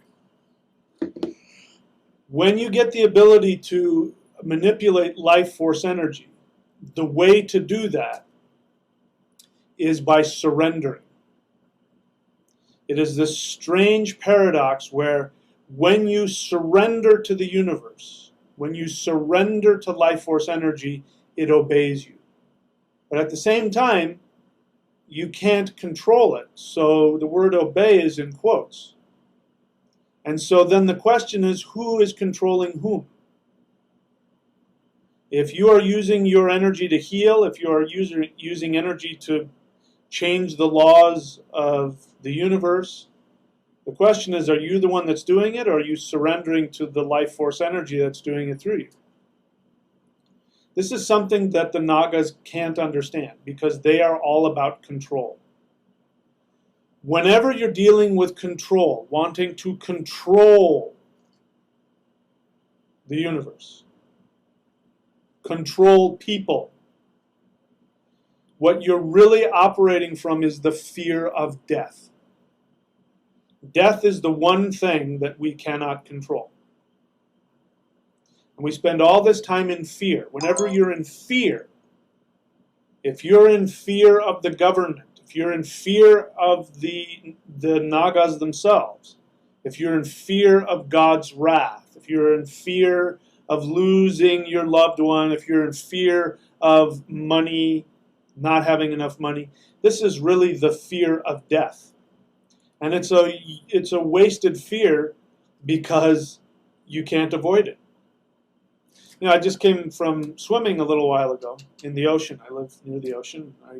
When I can, I like to go and take an afternoon swim and do some body surfing or surfing or whatever. But today I went out body surfing. There was a homeless guy on the beach. And he's been there for a long time. You know, and I don't know how he survives. But, you know, it made me think about how much time and effort people fear death, they fear poverty, right? And what is that feeling? If we didn't have our cars and we didn't have our houses and we didn't have our money and we didn't have our jobs, we would be homeless, which feels like death. That guy just keeps living. That guy won't die. I mean, I don't know how he stays alive. And then there are people that have everything, and then they get sick and they die. Death is something you can't control, and you can't avoid it. So being afraid of something you can't control and can't avoid is a real waste of energy. So whenever you're in fear of anything, what you're really afraid of is death. And death is the ultimate surrender. It's the complete lack of control. You have no control. At least that's our fear of it.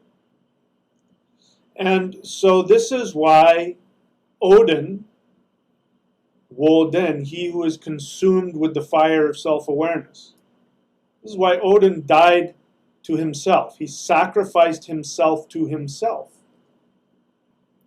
And this is why Jesus is the opposite of that, the God of fear, because he died for you so that you would not be sent to eternal torment. Fear. Odin says you're going to die anyway. You might as well die to yourself now.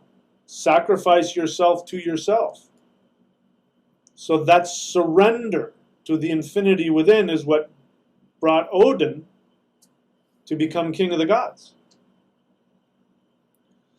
So I'm trying to get to this last point. I'm setting you up to understand what the main thing I teach here is, which is when you were incarnated, you programmed in your soul a desire that would bring you to your highest awareness. You chose to come to this nexus point called Earth, which is the nexus point of all of the 9 worlds.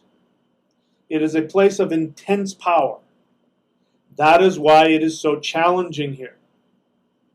The power here is so intense that if you try to fight anything, if you try to control anything, everything starts to fall apart. You get angry, you get lonely, you get miserable, you get sick, you get poor, you become violent, you become fearful. This is what happens when you try and control this intensity of this nexus point we call Earth.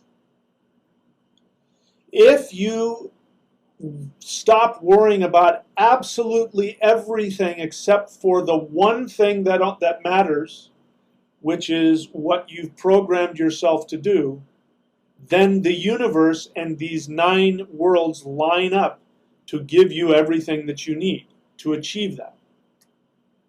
I've been calling it your soul desire. If you follow your soul desire, you will be challenged to come from a place of fearlessness so that you can experience, like Odin, dying to yourself, which means completely giving up all control over everything and focusing on only one thing, which is that desire within you and going after to accomplish that. When you do that, you become bulletproof. You become bulletproof to the Naga conspiracy. The Naga conspiracy and the prime agenda of the Naga conspiracy is to put you in fear, which is why we have our reptilian brainstem. It's where all of your fear comes from. If I told you how many people are operating from their reptilian brainstem, you wouldn't believe me. Because remember, just because somebody's operating from the reptilian brainstem doesn't mean they're stupid. The reptilians are very smart, incredibly crafty. They have the most powerful intellects on the planet. In the universe. They have the most powerful intellects in the universe. But they do not have mind. And so when you are trapped in your intellect, you cannot have the objectivity of the mind. You cannot have the ability to be everywhere at once, which is what the mind has. The mind has the ability through itself to connect to everything and everyone. Through the mind you have true compassion, you have true understanding. Through the Nagas you can have psychic power, but that's only intellect controlling intellect and deceiving it. One of the biggest lies of the intellect is that it will give you experiences that you think are spiritual, but they're not. There's a lot of people running around having had visions, having had all kinds of experiences that they think are spiritual, and they're not. They're just other forms of the lower self, the unconscious, the subconscious, and the intellect. So, I tried to get it all in there, and again, this is only just one slice of what's being downloaded into me, and again, I think there's going to be a whole series of books about this, but take it for what it is. You can take it as a transmission from the ancestors. You can take it as a modern mythology. You can take it as pure fiction. You can take it as a teaching tool. I don't care how you look at it. But if you study it and let it penetrate within you, and you let it change and influence your thinking, your assumptions, it will completely revolutionize your life, and it will give you an ability to seamlessly manifest your deepest desires and give you the greatest fulfillment. But it will be challenging because you will have to sacrifice yourself to yourself. Unlike the lie of the naga Christian religion that says, don't worry, Jesus will do it for you.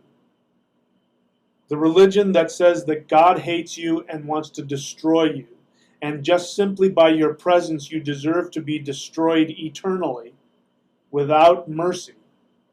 And Jesus looking down on you and with false humility and false love says, I'll do it for you, you stupid, pathetic humans.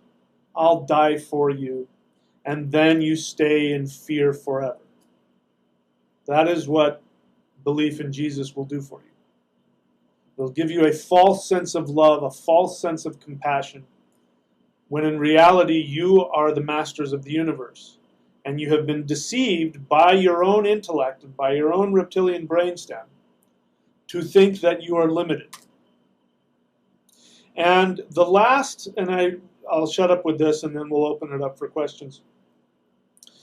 The biggest lie, I don't know which one is bigger. I don't know if biggest is the right word. One of the most powerful and definitely one of the, the focuses of the lie is that this earth is a hell that you must endure or escape from. As long as you believe that, you are trapped in your intellect and you are being controlled. You know, there's a reason why we say in the grip of fear. Because what do snakes do? What do boa constrictors do? When they're killing their prey, they wrap themselves around their prey and they squeeze. And unlike normal muscles like we have to squeeze and let go, squeeze and let go. They just squeeze and they just hold and they don't work themselves too hard. They're just squeezing, and whatever the animal is, it's trying to push it away, and it has to relax and it has to exhale and then squeezes a little tighter. And then it waits as you're struggling and you have to relax and exhale, squeezes a little tighter, squeezes. And so not only does it crush you, but it prevents you from being able to breathe. You suffocate because you are in the grip of this snake. And fighting the snake is what makes you die faster. So when you struggle with your fears and you act on them, and you go to defend yourself, you go to buy arsenals of guns. I have a friend of mine who's got an arsenal of guns. He's absolutely convinced. He was convinced of this, 12 years ago or whenever it was when Obama became president. He said, Obama's going to take away my guns, and I know, and he was prepared 8 years ago to have this shootout with the government because they were going to come and take away his guns. Of course, that never happened.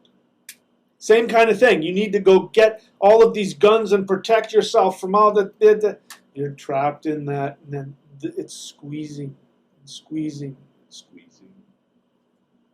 All right, so now I'm starting to babble.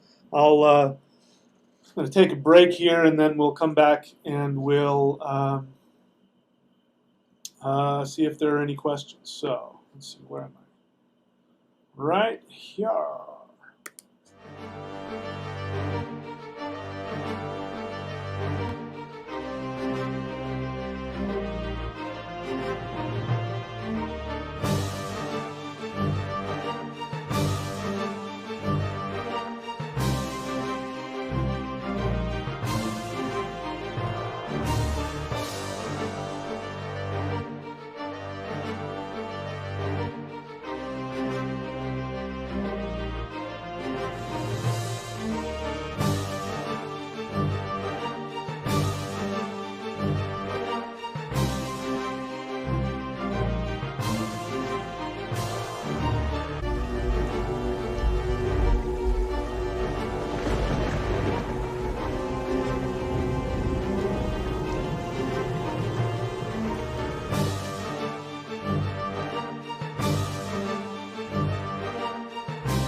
All right, so let us take a look and see what's happening with the questions. By the way, if you're new to the channel, if you're on the live Q&A, the best way to interact with me is to leave me a question. I will respond, and I will not read any statements or anything like that.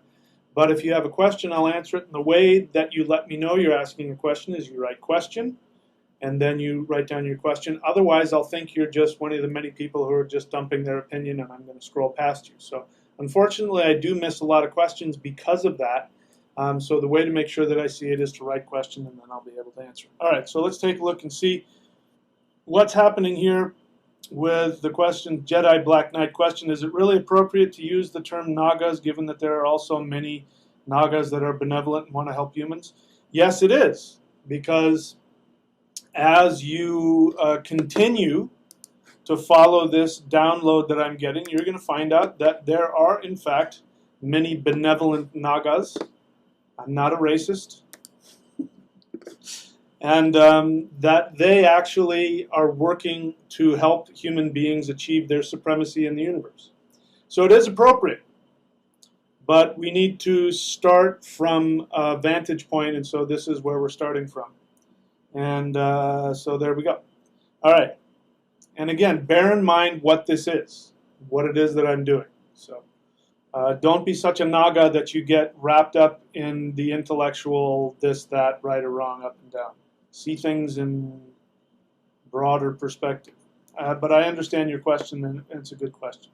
Emerson's Coffee Bite question. For those of us returning to our ancient European ways, what are the best ways to combat the naga attacks on our efforts? Can nagas possess people like demons? Well, let's see here. Multiple questions there. Best way to combat naga attacks is very simple. This is the whole point.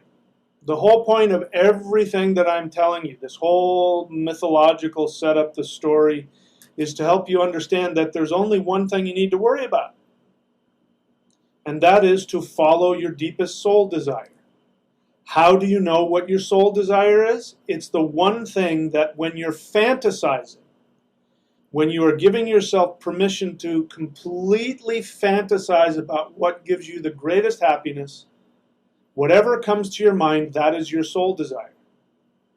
And the whole point of being here is to learn the lesson that fear, guilt,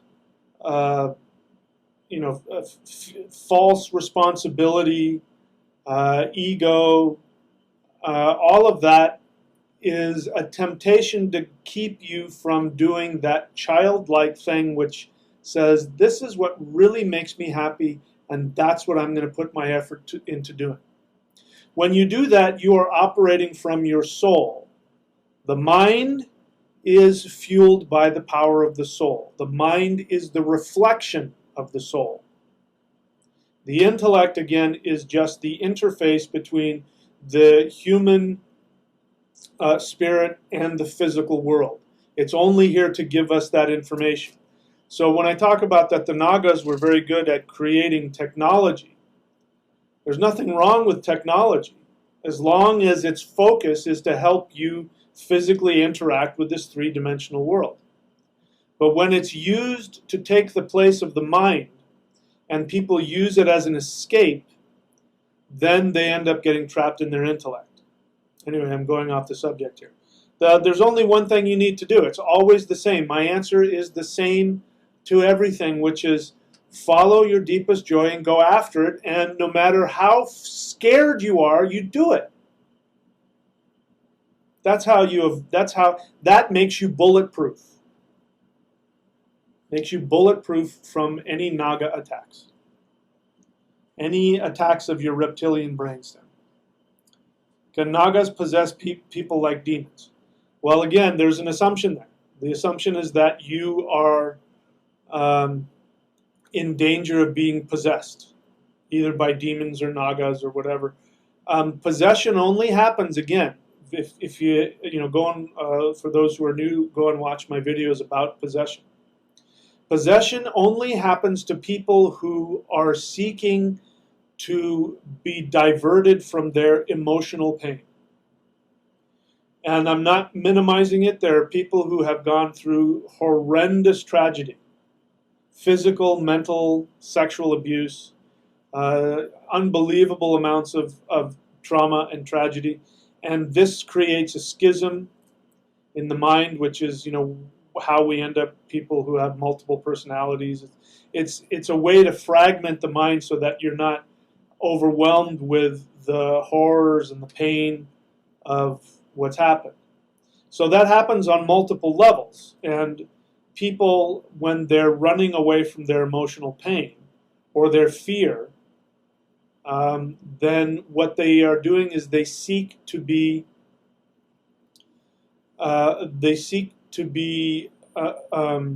taken out of their pain. And so this is what a demon does. A demon is an entity, an energetic consciousness that is divorced from itself. And because it's divorced from itself, it's out of integrity with its own soul desire, if you will. It is running out of energy. And so what it does is it feeds off of the negative emotions of human beings. And so that's why ghosts scare you, and why demons spend all this time trying to scare you, is that when you're in a state of fear, they can feed off of that and use that as the closest they can get to actual spiritual power. So what ends up happening is that the human being who is trying to avoid their deepest pain sends out an unconscious invitation. Like have you ever found yourself saying, I just want to not feel this, just get me out of this, I'll do anything not to feel this. Well, when this happens on a very, very deep level, on an unconscious level, it sends out a vibration out to the universe, and like any predator, they can smell it like blood. And then they come, and then what ends up happening is that there's an unconscious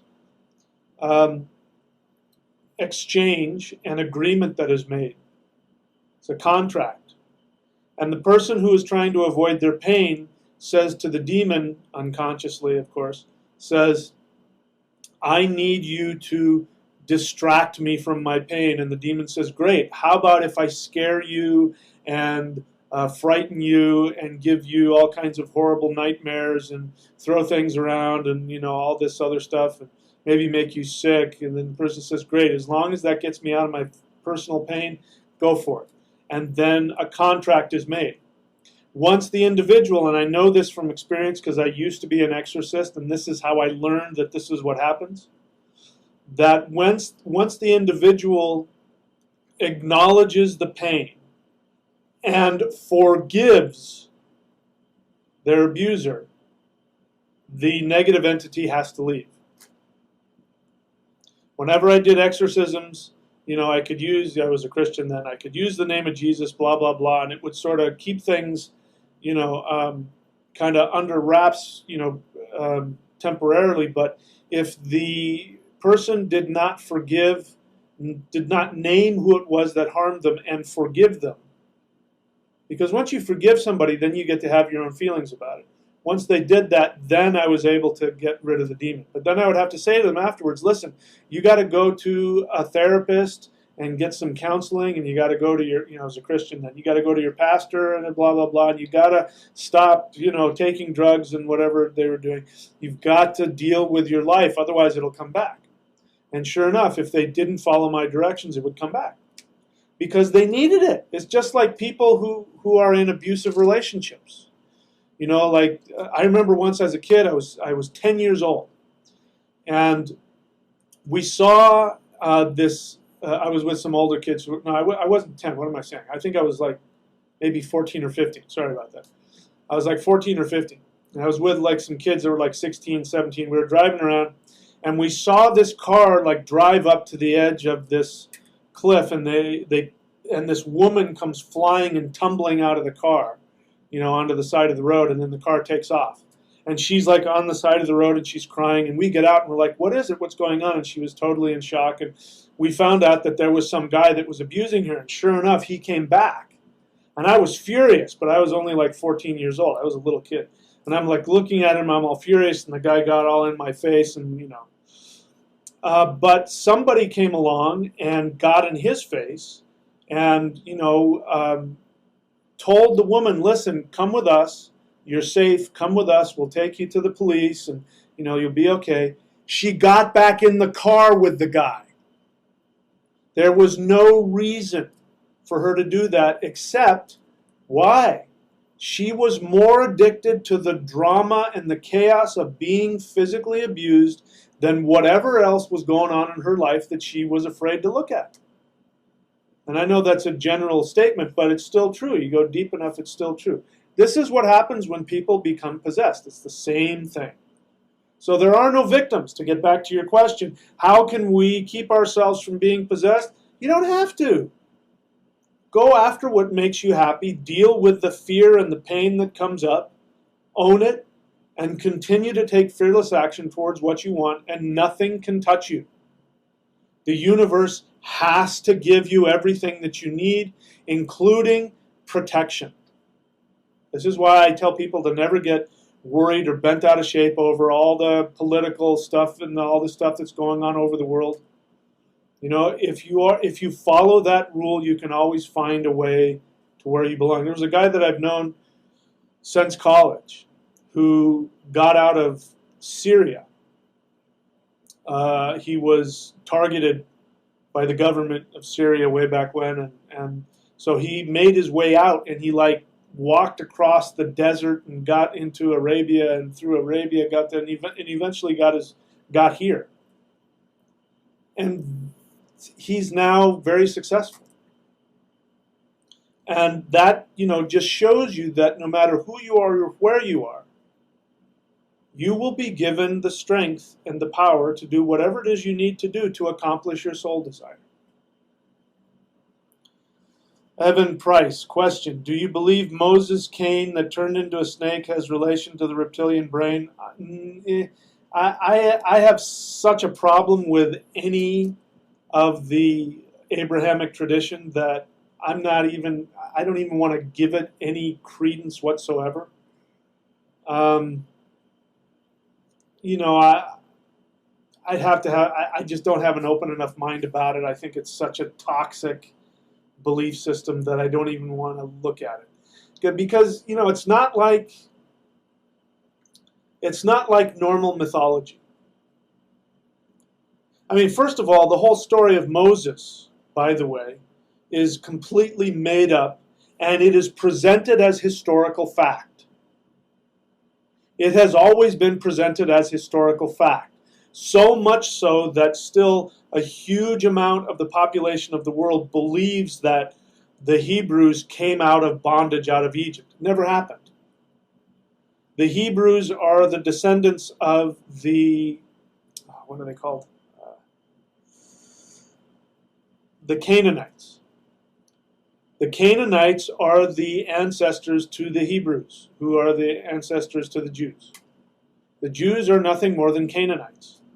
That whole myth about the children of Israel coming out of Egypt and making their way across the desert to their homeland is a false narrative that was designed to that was designed by the Jewish elite to wipe away the history of the Canaanites, including their polytheist history, which is exactly what happened when the first people who came to the Americas, these were, many of them were religious zealots, and they brought with them this thing about this land was their New Jerusalem. That is what fueled their prejudice against Native Americans, because they treated the Native Americans like the Canaanites, and that they were the children of Israel coming to wipe out the Canaanites. It's just such a toxic, the whole thing is so toxic, I can't give any credence to it whatsoever. I mean, I say take that whole Abrahamic mythology and throw it in the trash. I'm not into book burning, but if there was one book I would burn, it would be that one. It's caused the most destruction in the history of the world, in my personal belief. All right. So just there's a common nephil. Just be aware that when you curse, when you use foul language in your questions or your text, it gets put into spam, and it doesn't end up on here. So you have to talk without cursing. Also, if you put any links to other websites, it won't show up. Just letting you know, in case you want me to see your question. So common nephil, if you want me to answer your question, you have to write question so I can see it. Is there a difference between fear and common sense, he asks. Of course there is. Why would you ask that question? That's an obvious question. Of course there is. There are 3 natural fears. We only have 3 natural fears. Infants have the fear of loud noises, of sudden movement, and of heights. They don't have any fear of anything else. Any other fear you have is learned.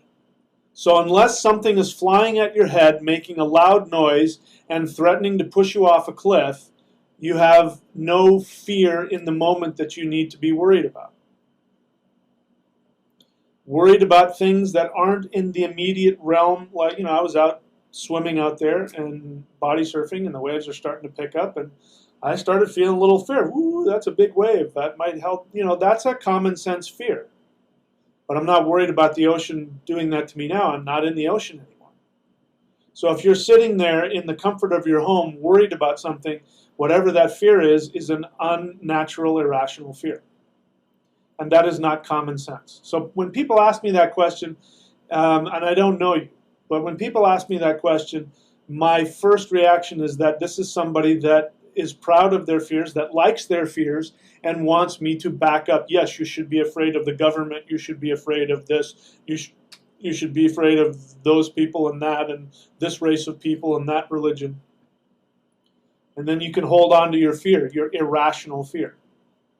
But that's not common sense. So yes, of course there's a difference. Genunga Greg, question. Hello teacher, can a Manu be an ascended master? Yes, the ascended masters were at one time Manu. That's who they are. That's a whole other book series in and of itself. I'm telling you, there's a whole freaking huge, like, Netflix binge-worthy series in this. And the question is whether or not I can unpack it and put it into words. That's what I'm having to struggle with. That's part of the reason I'm coming and doing these, because I need to get it verbally out so that then I can, once I talk it through, it helps me to, sort of unpack all those files so that then I can, narrow it down and, tell the story in the best way that I can. All right, so again, common nephil, it looks like you're new to the channel. I'd prefer it if people avoid, running dialogue and, editorial comments and their opinion, because it keeps me from being able to focus on the questions. So I'd prefer people, if possible, just to write down their questions. That way I won't miss their question. All right. Question, is there a difference between... Yeah, I already answered that one. Amy Meyer, question, can our bloodline relatives be reptilian? Everybody's reptilian. There is not one human being on the planet that doesn't have a reptilian brainstem. There is not one there is not one animal on the planet that doesn't have a reptilian brainstem. So your question is trying to differentiate. That's your reptilian brainstem trying to differentiate between people. That's a reptilian, that's a human. This is what I was saying. If you came on late, go back and watch from the beginning. One of the main lies of the reptilian agenda is to create division among the Manu, among human beings.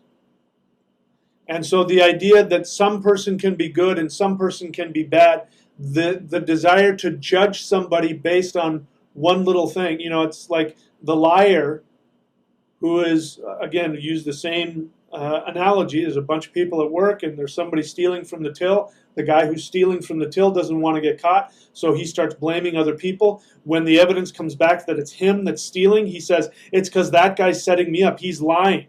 so that anytime that there's any credible evidence, he says that's a lie, that's a lie, so-and-so's lying, they're lying. This comes from that same idea. You know, could there be people in my bloodline that are reptilian? And, you know, I find it, you know, it's so interesting. This is so telling.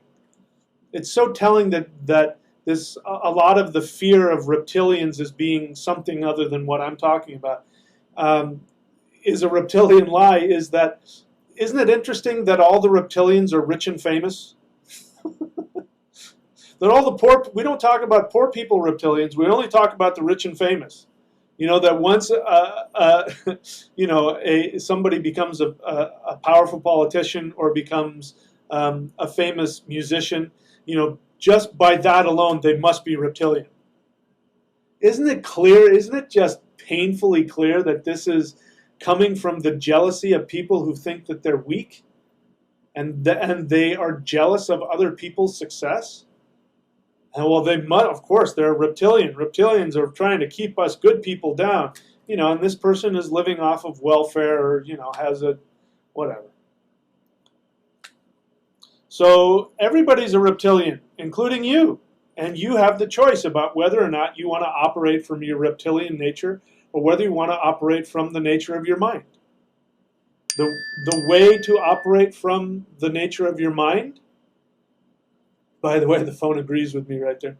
The way to know that you're operating from your mind is if you're going after what brings you the greatest joy. Phone agrees with me. Yeah, the phone doesn't lie. Okay, go after your greatest joy, and I forgot what I was saying. That's it. That's all of this. This entire, all of the stuff I'm talking about is trying to get you to that one thing. If you can do that one thing, you don't have to worry about anything else ever again. Mad Sweeney's Beer question: are planetary natures and conjunctions viewed the same in both Western and Vedic astrology? Well, I'm not a Western astrologer, so I can't answer that question. I know that there are plenty of differences, but you're asking me, you know, I would have to be an expert in Western or be familiar with Western astrology to know that. I'm not, so I can't answer that. There are plenty of things. There are so many differences that, you know, it would take me a long time. So you'd have to ask somebody, to answer your question, you have to ask somebody who knows both. I don't, so I can't answer that. Oli Fonseca question: what do you think of the people that speak of the Great Deception? I don't know, in quotes, I don't know what the Great Deception is. So I don't know who they are, what they're talking about, so I can't have an opinion on it. Cosmo Joe question regarding the wheel. Do you mean this wheel?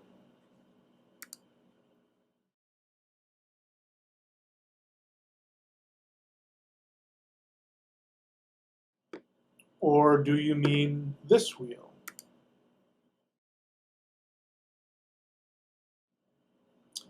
Let's see, what was his question? According to the wheel, regarding the wheel, the duality between, so Cosmo Joe is a good friend of the channel, and he is, he's a continual object of my, yeah, the phone agrees. Cosmo Joe is a faithful viewer. He is a constant target of me making fun of his obsession with his intellect. And I'm working very hard to help him go from being an intellectually driven person to a mind-driven person. So he asks a lot of intellectual questions. Regarding, and again, duality is the intellect. The duality between the microcosm of the ego and the macrocosm of creation, in which case is the naga a macrocosmic entity or only a representation of the egosphere? I have way too much. I mean, I'm so lost in all of that. You know, why do you need to figure all that out? Is it a representation of the ego sphere of the macrocosm, the microcosm? How does that information help you? See, that what the intellect does is it thinks if it can figure everything out, and the way it figures things out is it gets down to details. It's very, very detail-oriented. which is part of the problem, because the intellect will get so lost in the details that it gets trapped in the details. The only thing you need to know about any of this is how you're feeling. So, as wonderful as that question is, and again, I'm already confused, and I'm a pretty smart guy, but I don't even know what that means, any of that.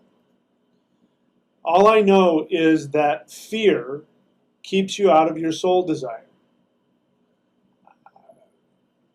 You know, the wheel, whether it be the rune wheel or the thunder wheel, is designed to help us in ritual so that we can empower ourselves. So you only need enough detail to know how to use it in ritual. Having said that, not that these kinds of questions are themselves bad questions.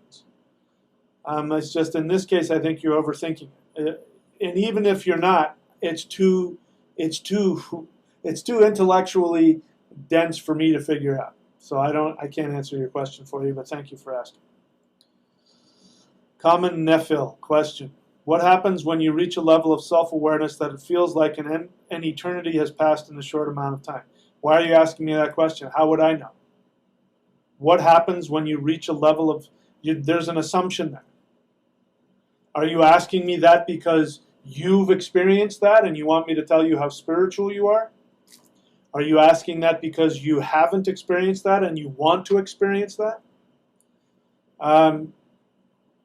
The only thing that matters here is what I'm telling you, which is if you are able to distinguish between your fear-based intellect and your soul-based mind connection to your desire, follow your soul-based connection to your deepest desire. This is the focus of what we're talking about today. So you can ask whatever you want, but questions about that are the ones that I can help you. This question, I don't know it, but it sounds like you want me to tell you how spiritual you are because you've reached this state of Zen. Maybe that's not what you're saying, but I don't really have an answer to your question, and to be honest, I don't care. Because there are plenty of people who can get to that space and they haven't accomplished what I'm talking about. There are people that can achieve all kinds of meditational heights that haven't done what I'm talking about, which is know the difference between your soul desire and your fear-based intellect. And so everything, remember, let's go back to some of the fundamentals of what we're talking about today. The earth is the nexus point of the universe. It's the most powerful place that you can be. The desire to escape this earth is a naga fear-based drive. It is part of the agenda to keep you from achieving your highest state of awareness. Anything that doesn't have a practical effect in making your everyday life better, more fulfilled, and more happy is at best a waste of your time. And at worst, a very destructive way to divert yourself from what your real purpose is. So all of your thoughts, if you want to obsess about something, then obsess about how can I focus on my deepest soul desire, have all of my emotions, be an emotional being, and take action only on what I know is going to bring me the greatest happiness. Anything else that goes on in your life is a waste of time. I'm not saying don't have fun. Like I said, I just went body surfing. For me, that's fun. And it's part of my soul desire, but it's also a fun way to distract myself. Let's talk about sex. Sex is a lot of fun too. Ideally, sex is to bond you emotionally and spiritually to somebody who will bring you love and support, and you find a greater fulfillment in yourself when you are connected to other people. So sex is a really fun way to do that. It can also be used as a distraction, to distract you from your feelings, right? Anything that doesn't have a practical effect in keeping you in the here and now is at best a waste of time.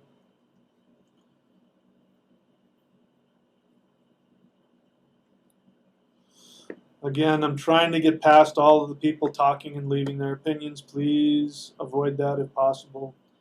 Mad Sweeney's Bar. Let me see. Did I miss any questions here? Mad Sweeney's Bar. Beer. Mad Sweeney's Beer. Question.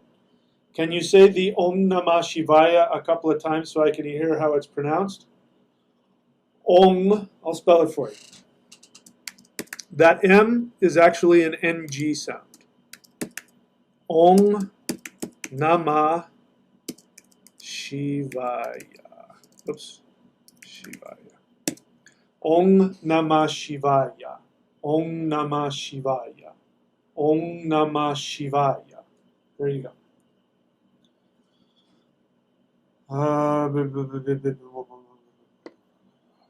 Cosmo Joe, question. The wheel seems to be divided. Okay, so first he's going to lay down the assumption, then he's going to ask a question. The wheel seems to be divided between external and internal qualities like intuition and ascended masters, northeast to northwest, or the lower self's creation and the unknown, southeast, southwest. Is the naga the outside or the inside? The naga is, if you have to place the naga, it would be in the southwest. Because as somebody said earlier in the beginning, is it appropriate to use the nagas in this way? Because some of the nagas are beneficial. So there are entities and beings in the southwest that are very beneficial to our awareness. But the southwest is our unconscious mind. That's where all of our fears and incorrect assumptions and everything else is. So this is symbolized by the serpent Rahu. Loki. This is why Loki has such a connection to serpents. You know, that he's bound up under the earth and a serpent is tied up there and there's venom dripping on. There's a reason why there's that connection. All right, so Sean, question, what is the best way to deal with a bully? God, that's a really great question. I would need to know the specifics. Best way to deal with a bully is to avoid them. I last night was up really late, and like 1:30 at night I went walking on the beach, and I'm kind of new to this area, and I hear, as I get to the strand, I hear somebody whistle at me like, I can't whistle very well, woo-hoo! You know, like they're whistling at a stripper or something, and I'm a 200-pound bald 55-year-old guy. That's not the normal thing that somebody does. And I thought to myself that whoever that is better stay the fuck away from me, because it's at nighttime and you just just offended me on a pretty deep level. So I'm walking on the beach, and then I'm turning around to see the guy, and I see him come out from behind. He's on somebody's porch. He's not, and he's covered in this thing, and he comes after me, walking after me. And so my first instinct was to turn and go after the guy and, tell him to leave me the fuck alone or I'm going to crack your fucking head open. But the smart part of me says, first off, you have no idea what's going on with that guy. You don't know if he's high. You don't know if he's got weapons. He's got nothing to lose. He's obviously homeless, So I did the smart thing, and I bolted out of there. And the guy was like, hey, do you have a light? And I'm like, I just pretended he wasn't there. So, sometimes the best way to deal with a bully is just to walk the other way. But I'd have to know more of what we're talking about. There's a real trend on YouTube I've seen, how to put a narcissist in their place. And if you say this to a narcissist, that'll really put them in their place. And my thought is, well, what are you doing with a narcissist to begin with? If you know that they're a narcissist, why are you with them? Unless they're your father or your mother and you can't leave them, the only excuse is that you want to be in that kind of chaos. So, if you're asking me what's the best way to deal with a bully, my first question is, well, why are you even in any connection to them? Just get the hell away from them. Second thing to do is to do what I've said before, which is the main thing, and this is like, if in doubt, do this. Do this one thing, and this will solve all of your problems. That one thing is to ask yourself in the moment, what is it that gives me the greatest joy? And then go do that thing. Whether that's to go surfing and get out of that bully's face, or to pack up and move because you want to move to the other side of the country and become a musician. Whatever the hell it is, that's the answer to pretty much any question that you have. So it works for bullies as well. But having said that, I would need to know more information and talk to you to find out what's going on before to give you a really good answer. Cosmo Joe question. So the naga is an entity piercing into the... No. You're overthinking it. Stop trying to figure it out so much. You are the naga. You are the Manu and you are the naga. It's all within you. You don't need any more naga than what's right here in your noggin. The naga is living in your noggin. Don't think it. Don't think it's. Don't. You're overthinking.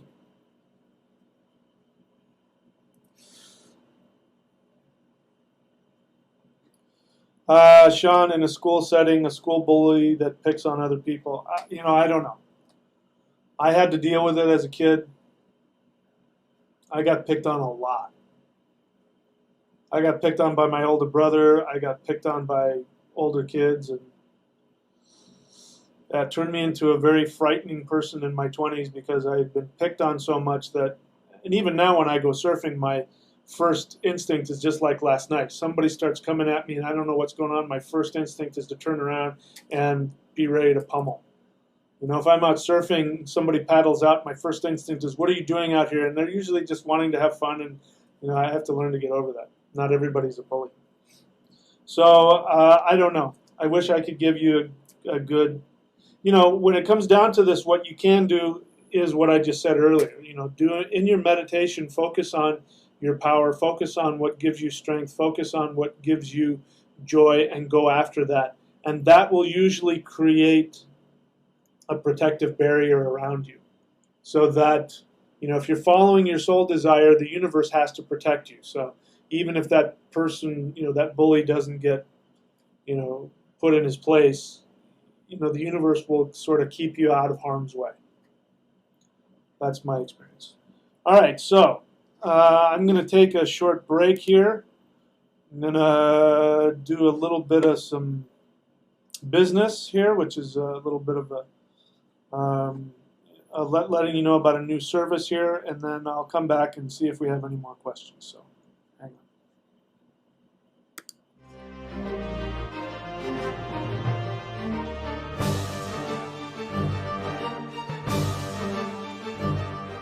Whoops. Wrong one. This is the one I want to do.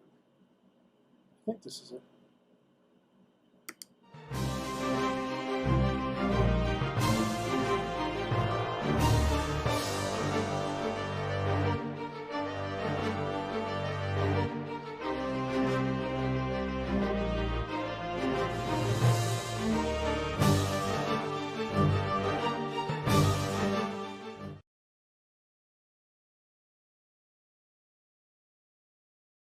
Never mind.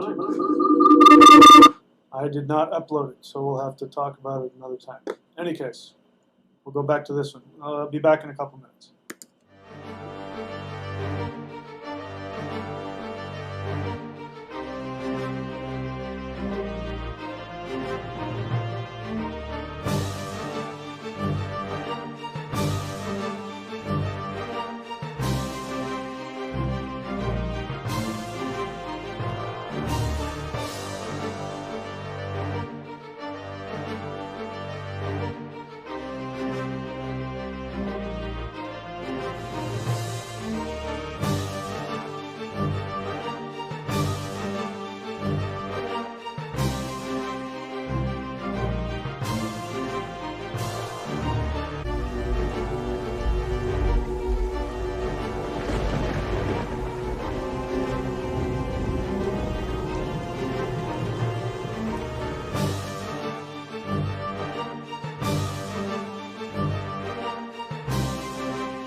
Alrighty.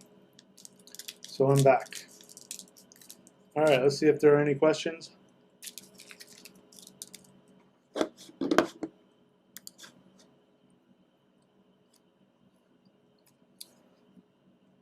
Ginunga Greg says, question.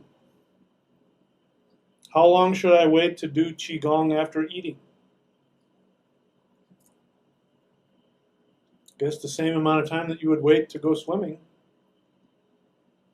I mean, Qigong isn't that big of a deal. It's not like you're going to go run a marathon. So I would just follow your instincts. To be honest, I've never asked that. Nobody's ever asked me that question. I don't think it's a big deal. Okay, so I don't see any questions, so let's see if I can narrow down some more of what I want to say here today. Before I do that,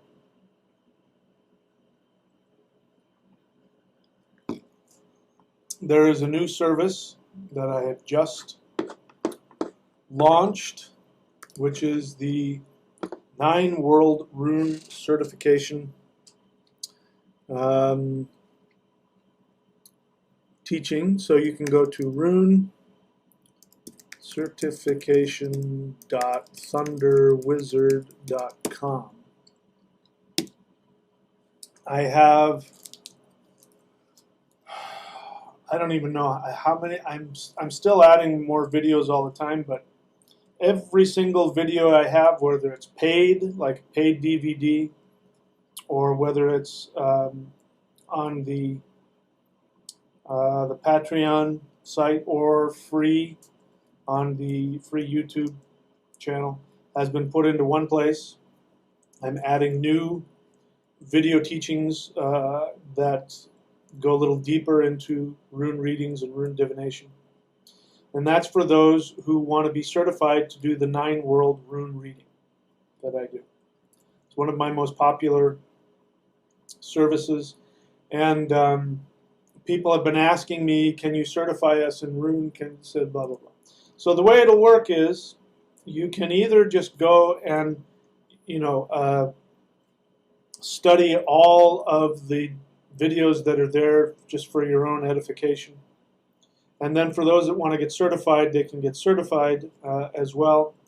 And if you're certified, it means that you get to use my name and you get to say that you studied, as a Thunder Wizard rune reader. And I will put a page for you on my website, and so that whenever I, point to this here, whenever I do what I'm about to do right now, whenever I do this and I go here to runereadings.thunderwizard.com, people will see your bright smiling face, and they'll be able to purchase a reading from you, and it will be in their financial interest to do so, because I will charge more to have to do a reading myself, whereas if they get one from you, they're going to pay significantly less. And you get to keep the money, except for a small little donation comes back to me for allowing me to, for the service I provide to allow you that and to say that you're certified.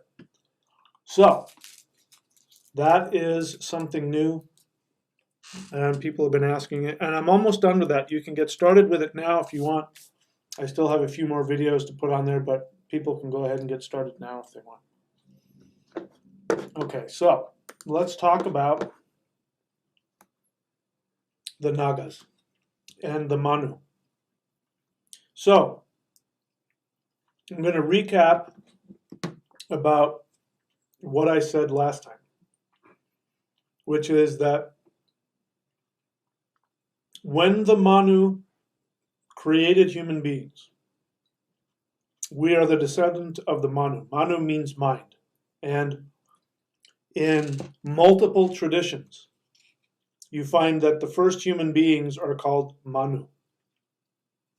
In the Germanic tradition, I believe that they are the first human being is called Manuj. In the Vedic, I believe it is Manu. And that there are multiple Manus, which are like the predecessors of the human race. So I don't know which Manu we're in. But Manu means mind.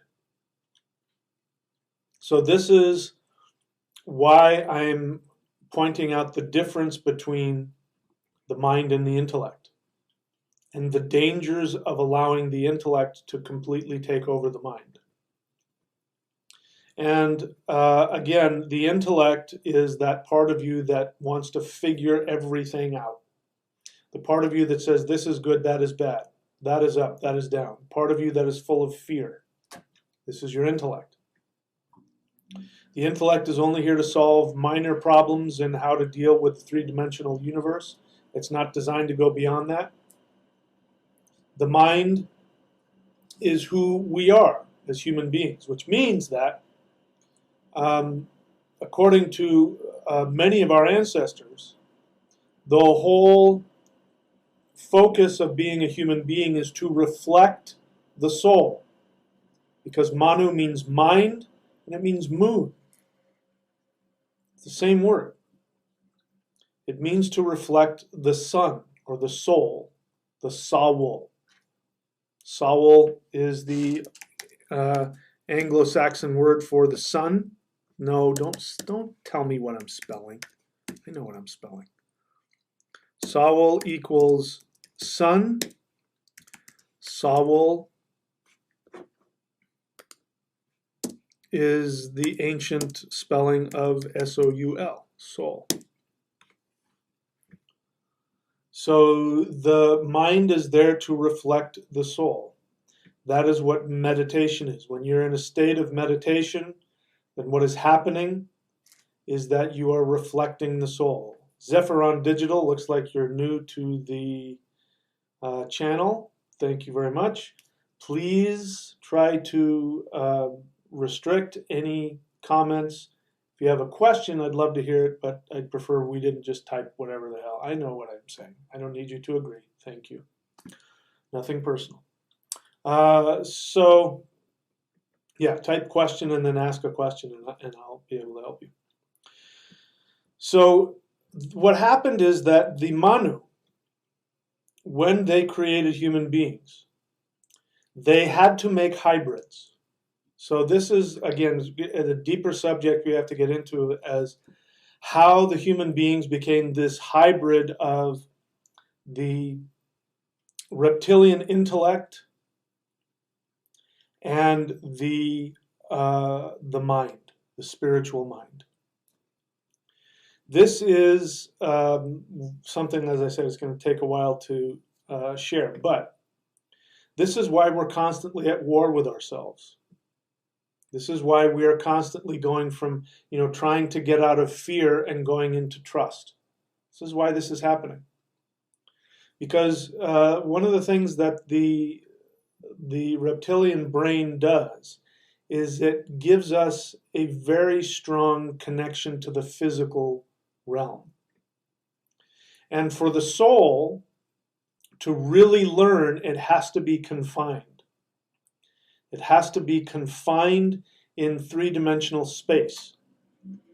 And so for the soul to use the intellect to interface in three-dimensional space is not normal for it, which is why it takes babies so long to figure out what the hell's going on. Because babies, you see them looking around, they really can't see a hell of a lot. Their brain and their eyes haven't figured out how to put all this light together and figure out what that is, and what is that blob, and what is this. That's like for the soul. Soul is the same way. It needs the confines of the three-dimensional world, and it needs the confines of the intellect to help it interface. And so part of the learning process is for the soul to learn how to interface in this three-dimensional world and still hold on to its prime directive, which is to go after what its soul desire is. So the way that I described it last time is that the Manu did not want their children to make the same mistake they had made. The Manu became so powerful with their powers of the mind that they began to abuse that power. And they found that the only thing that kept the mind from getting so powerful that it can abuse its power is if it was only focused on the soul. Only focused on going after what the soul wants. And so this became embedded in the human experience. So that if you follow what your soul is telling you to do and you allow your mind to reflect the soul, that then you gain in spiritual power. If you continue to do that, you will gain so much power that you will be able to intend your reality. But what's built in that is if you go against that, if you go against your soul desire and live in your fears, operate from your fears, then what ends up happening is that the opposite happens. You have this experience that everything is against you, that you are limited, that you are a victim, and your fear, just like a boa constrictor, just keeps squeezing and squeezing and squeezing, and the more fear you have, the tighter the grip gets. And so it was built into the whole human dynamic that what you had to do was learn to continuously take action on only your soul and the joy that comes from your soul, which I call the soul desire. If you're new to the channel, you want to understand what I'm talking about, you can get this book, The Shamanic Secret Commandment to a Perfect Life. You can find that at michaelwilliamdenney.com. Okay, very good. All right. Let's see if there are any more questions. I'm kind of running out of steam, so if you want me to stay on, I need to see some good questions. John Burnham, question. Do you think the reptilian brainstem was stimulated more by the myths of vampires? What do you mean more? I don't know what you mean. The myths of vampires and werewolves are, those mythologies, in my opinion, are just simply talking about human beings that are doing exactly what I'm saying. When you go away from your own soul desire and you operate from your fears, which are your appetites of I need more money, I need more food, I need more power, I need more wealth, whatever it is, that when you operate from that, you become an insatiable monster, that nothing will ever fill that hole within you. So the fear of zombies, the fear of vampires, the fear of werewolves was actually an unconscious teaching method for people to keep them on following their soul desire. It was also a fear that we have within us, which is why we're afraid of dead bodies. Like, dead bodies walking around really are not that big of a deal. Why are zombies so focused on brains? They want to eat brains because brains represent to us the identity. And we're afraid of getting consumed with our greed and our baser instincts that will run completely rampant out of control, and we'll lose our sense of self, which is our mind, our soul. We're afraid of losing connection to our soul. And so we are afraid of these kinds of monsters. So in my opinion, that's all that they are. I don't think that those myths, that the reptilian brainstem was stimulated by them. I think that it just reflects the fear that we have, the knowledge that we have this in us, that we have these monsters within us, and if we continue to feed them, that they will take control. This is what Fenris is. Fenris the wolf is the same idea. This is why Tyr is the one that, the only one of the gods that is able to distract Fenris enough so that they can bind him with the magic rope of subtlety. Again, if just like the snake squeezes and squeezes and squeezes, and it's waiting for you to exhale and relax so it can squeeze. And you fight, and then you have to take a break, and then it squeezes. And this is that rope of subtlety, because if you try and keep Fenris, which is your lower instincts, your instincts for there's never enough food or sex or power or control, that if you try and keep that bound up with strength, like rope or chains or locks, he just breaks through it like it doesn't exist. But what keeps him bound up is subtlety, the sound of a cat's footfall, the lips of a chicken, or something like that. I forget which one things that don't exist. The subtlety, you have to treat this with subtlety. If you try, like religion does, to force down your throat morality, then what ends up happening, who are the people, by the way, in case you didn't know this, in DC, right, the political organizations that get together when they're having their gatherings or whatever, the ones that use the most prostitutes are Republicans. The right-wing fundamentalist born-again Christians, those are the ones that get the prostitutes. The majority of them. I'm not saying that Democrats don't. But what point is that it's that Christian mindset of you can't ever have sex. Sex is wrong. It builds up such a resistance that you go crazy. Same thing with it doesn't matter what it is. So you need to have a subtle touch, which means you allow yourself to have all your feelings, you allow yourself to have all of your desires, all of your instincts, and you don't try and control it to that degree. Because then if you do, then what happens is it has to break out. I think that's what these myths are about when it comes to vampires and werewolves. Also referring to the spiritual avatars in the Bible, what are you talking about? I'm going back to John Burnham's question. What spiritual avatars are in the Bible? The Bible doesn't believe in avatars. They believe in Jesus. That would be the closest thing to an avatar, but the Bible doesn't believe in that. I don't know why you're bringing that up. I think that's a modern New Age. Here's the thing about the Bible. This is why I'll tell you why I have such a strong dislike of the Bible and the Abrahamic tradition. There are so many Christians out there of varying degrees. I mean, you have fundamentalist, right-wing, born-again, hardcore, conservative Christians, and then you have everything in between. And I remember reading a book a long time ago called The Gospel According to Jesus.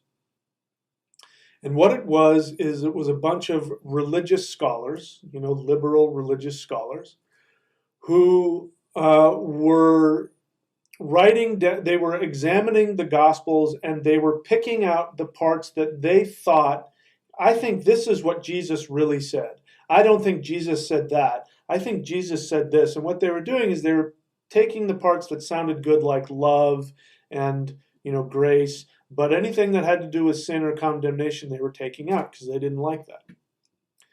And as if they assuming that a man named Jesus, who these things are written about, existed, assuming that you have the ability, because you're a scholar, to decide what he did and didn't say based on what you like and what you don't like.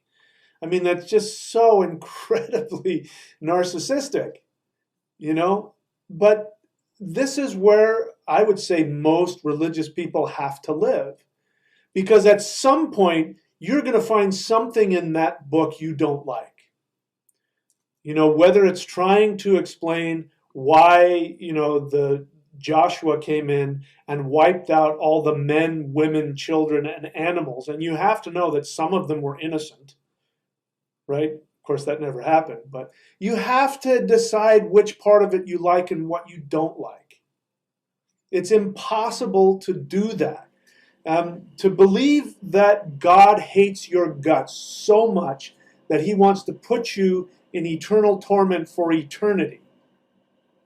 to get rid of that, but say, I love the part where Jesus says that you're forgiven of your sins and that, the Son of Man came to forgive. I love that, so I'm going to hold on to that.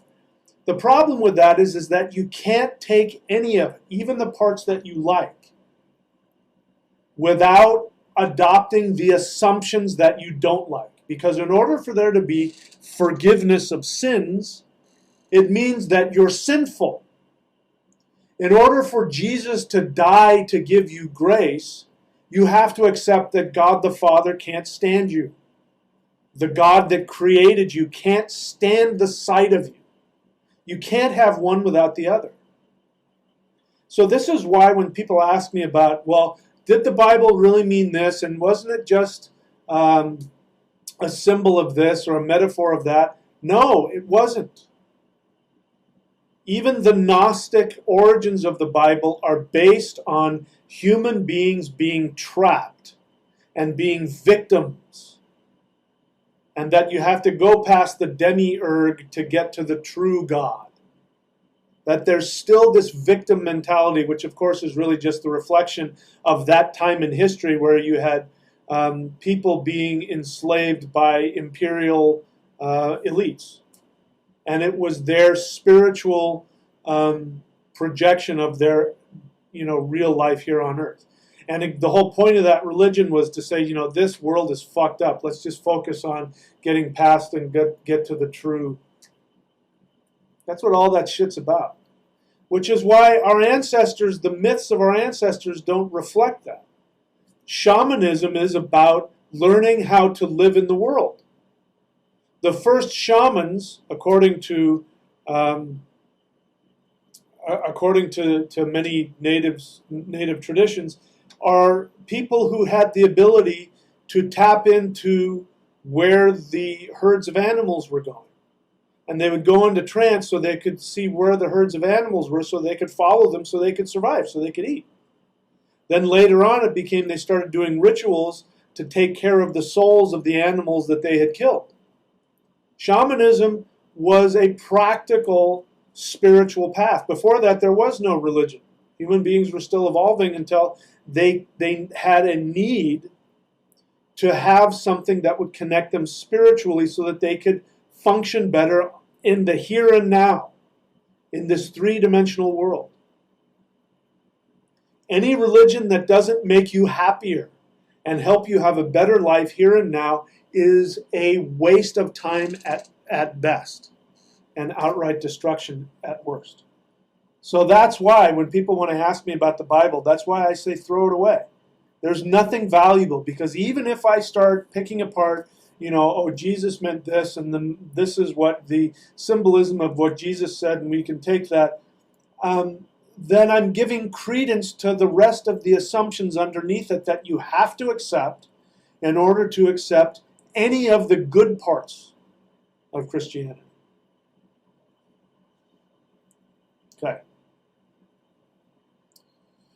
Okay, let's see here. Tamu and Gina says, nice backdrop. Thank you, Tamu. By the way, thank you for your email. I know I didn't email you back, but I did read it and I did appreciate it. Thank you, and I'm looking forward to our interview later on. By the way, I just did an interview with Black Earth Productions, so you can go to his channel, Black Earth Productions. I believe he's uploaded it now. I'm going to upload my version of it later after I've sifted, because we talked for like 4 hours.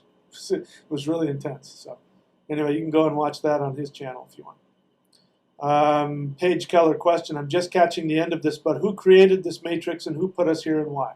You created the matrix and you put yourself here so that you would learn to follow your greatest joy and learn not to follow your greatest fears. In a nutshell. Zephyrin Digital question, how do we stop them? Who are them? I don't know what you mean by them. If you're going to ask a question, please, ask a question. Make sure that you write it out and that it makes sense and that it's legible and that you've thought it through. I don't know who they are, but first off, depending on who we're talking about, there's an assumption that you are a victim, because you wouldn't need to stop them unless you think they have the ability to harm you. So you have to understand that nothing can harm you unless you allow it. And if you are being harmed, it's because you are wanting to be diverted from your true power, because you are afraid of your power. And the only way to enjoy your true power is to surrender. And that is frightening, because we're afraid of death. Listen, I don't say any of this lightly. I have to tell you, I don't say any of this lightly. I've been a spiritual teacher for decades, and I've been a spiritual seeker my whole life. And I have never had any fear of death or the afterlife. I've had no doubts about it. I've had all kinds of experiences and dreams and visions and blah, blah, blah. And it wasn't until my soulmate passed away 9 months ago. This would have been, by the way, this has been a tough weekend for me. This would have been our anniversary. So it's been kind of a sad weekend for me. Not kind of. It's been a very sad weekend for me. But I never feared death until I got so intimately connected to another soul, to such a degree that everything that I do in this life is something that I want to share with her. Everything I do. Everything I say, everything I experience, I want to talk to her about it. I want her to be a part of it with me. Everything I still do, I mean, I picked this place out because she would like it here. And, we both like the same things and all that. I mean, and this is happening on an unconscious level. I can't control it. But not being able to have that communication with her, and not being able to know what is my own imagination, because I wanted so bad to communicate with her.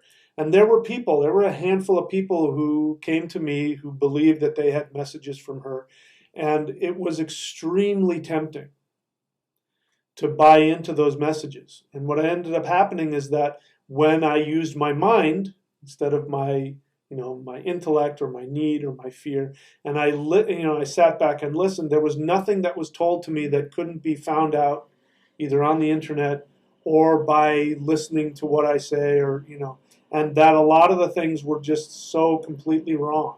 That these people wanting to, they were projecting onto me, what their lower self understandings of what they think probably would have been said, or sometimes people would tell me something, oh, she's saying this, and it was like there's no way in the world she ever would have said that to me under any circumstances.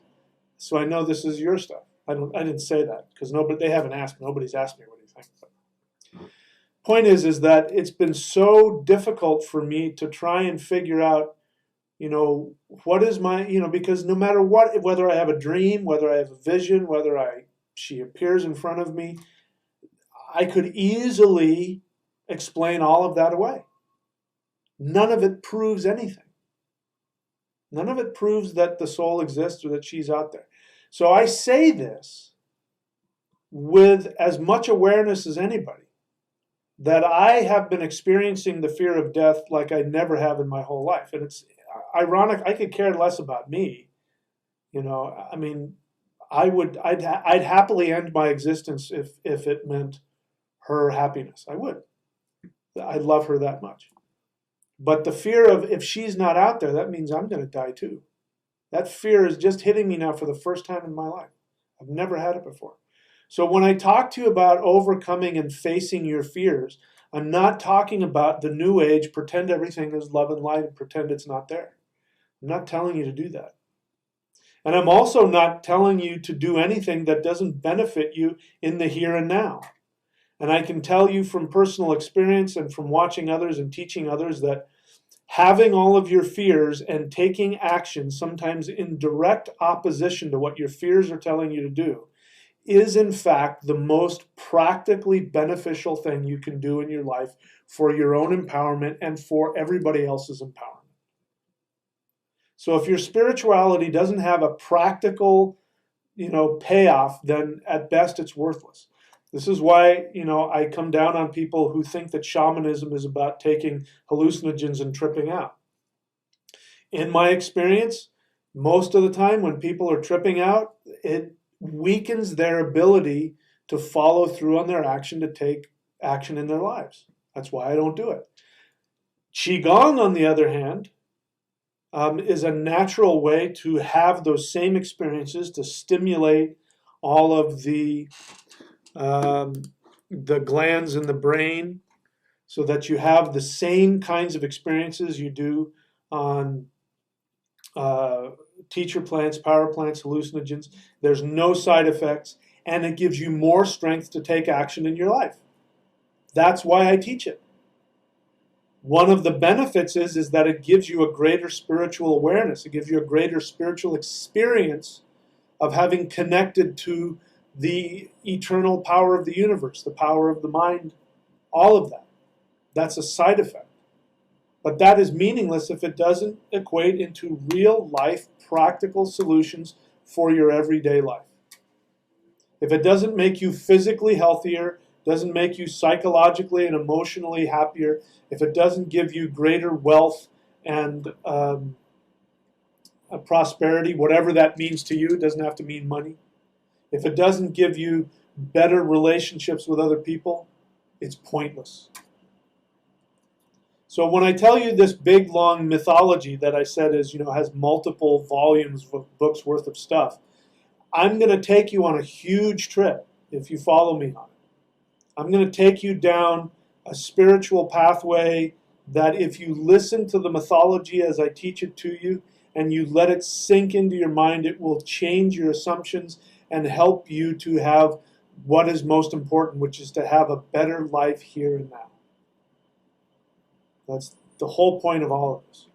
This is what I'm here to do. This is my job. Some people are meant to be mayor or who knows what. My job, is to do this. That's why I do it. All right, let's see if there are any more questions. I'm starting to just babble.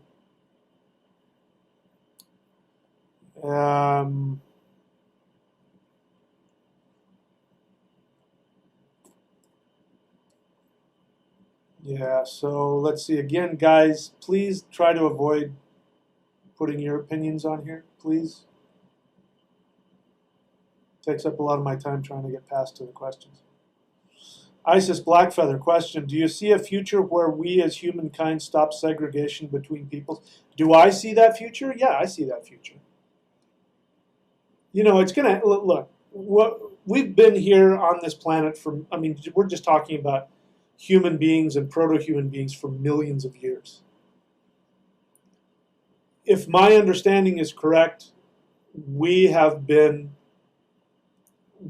black-skinned, dark-eyed people up until, if at the latest, it would be, probably 20,000 years. Because assuming that understanding is that the first human beings, when they got to northern Europe, got caught in the ice ages and were in ice ages for 40,000 years. And so for those 40,000 years, in order to get vitamin D, I just watched a movie about surfers in Iceland. And in Iceland in the wintertime, it's cold, it's overcast, and the sun comes out for like 4 hours a day. And that's what it was like for our European ancestors. The sun barely came out, and it was, so in order to survive, you had to lose your skin pigmentation or you wouldn't get any vitamin D. Without vitamin D, your immune system goes, pew. It's the only reason. Now that's one. The other one, there's a later one, which I don't think is right. It doesn't make sense, but let's assume it's true. There's another theory that says that Europeans lost their pigment 7,000 years ago as a result of eating grains, because a heavy grain diet has low vitamin D, and so I don't think that doesn't make sense to me. But even if that's true, then we've only been light skinned for 7,000 years. But whether it's 40,000 years or 7,000 years, it's a second in the time clock of human beings. It's almost nothing. So there wasn't any such thing as segregation based on race. 100,000 years ago, because there wasn't any such thing. So do I think, yeah, eventually, again, if you took the blondest, blue-eyed people, as long as you had like a viable group, as long as there was enough people to create enough genetic variation that they would survive. If you took them and put them on a tropical island without any technology to build big buildings with air conditioning, and they had to live out in under the sun all day, and if you came back in 10 or 20,000 years, they would all be dark skinned, because the only people that survived would be the ones that had dark skin. So the point is that we have no idea what's going to happen. We're in this phase of humanity where we seem to be running the show, but all it would take is one good, meteor shower, one good solar flare, one good ice age to disrupt all of that, and then people are going to need to survive. Again, you take the most racist guy and you put him on an island, and he doesn't have any technology, and he has to survive. If he wants to have kids, he's going to marry the dark-skinned woman so that his kids will have dark skin, because the sun, I can't go out in the sun. I mean, I have to wait until like sunset to go out without any sunscreen on if I'm going to be out for more than half an hour. And the other day, the sun is, summertime. I went out, and I'm thinking, oh, I'll be out for a half an hour, and I went swimming, and I came back, and I got sunburned, and I got a tan on me. I can tell you from personal experience that in order to function, you're better off with dark skin, unless you live in Iceland. So nature's going to win out, and all this bullshit is going to get rid of itself. So do I see a future where we as humankind stop segregating? Eventually, nature will force it to happen. Whether it happens in my lifetime or not, I don't know.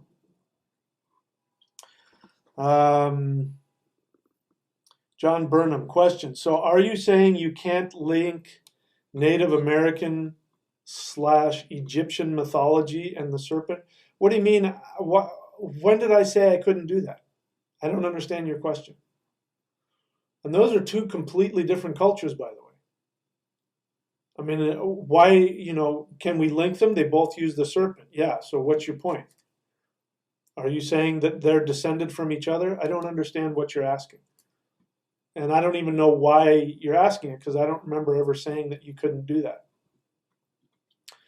Looking into okay, so then, yeah, he's going to ask a question. So you're not asking me a question because you want my opinion. You're asking a question so that you can either argue with me or get me to co-sign your belief. Your belief now, after your question, you say, looking into them, you can see how they are all connected. It's why it's the mythology of the circle of life. Okay, what's your point?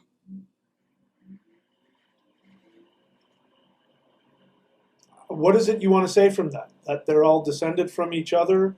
That they're all, this is the thing, when people make superficial connections because they're looking for, what I hear in that is that you have a very respectable emotional agenda to see that all people are connected, just like the other question that I just answered, which obviously I agree with. I mean, we're all descended from, you go back far enough, there's two human beings, I don't know, 100 or 200,000 years ago that we're all descended from. So, we're all the same family. But when we're looking at things like mythology and we're looking at languages, there's a huge difference between the Semitic language and the Indo-European. There's a huge difference between Asian languages and other languages. So when people want to make superficial connections because of their emotional agenda to see everybody as one, then that does a disservice, because then that watering of things down prevents us from finding out what that specific language wants to keep and share. For instance, to understand the difference between Indra and Thunar. They come from the same word. Thunar means moon Lord. And please don't change my spelling. I know exactly what I'm doing. Thunar means moon lord. Indra means in Thura, bright,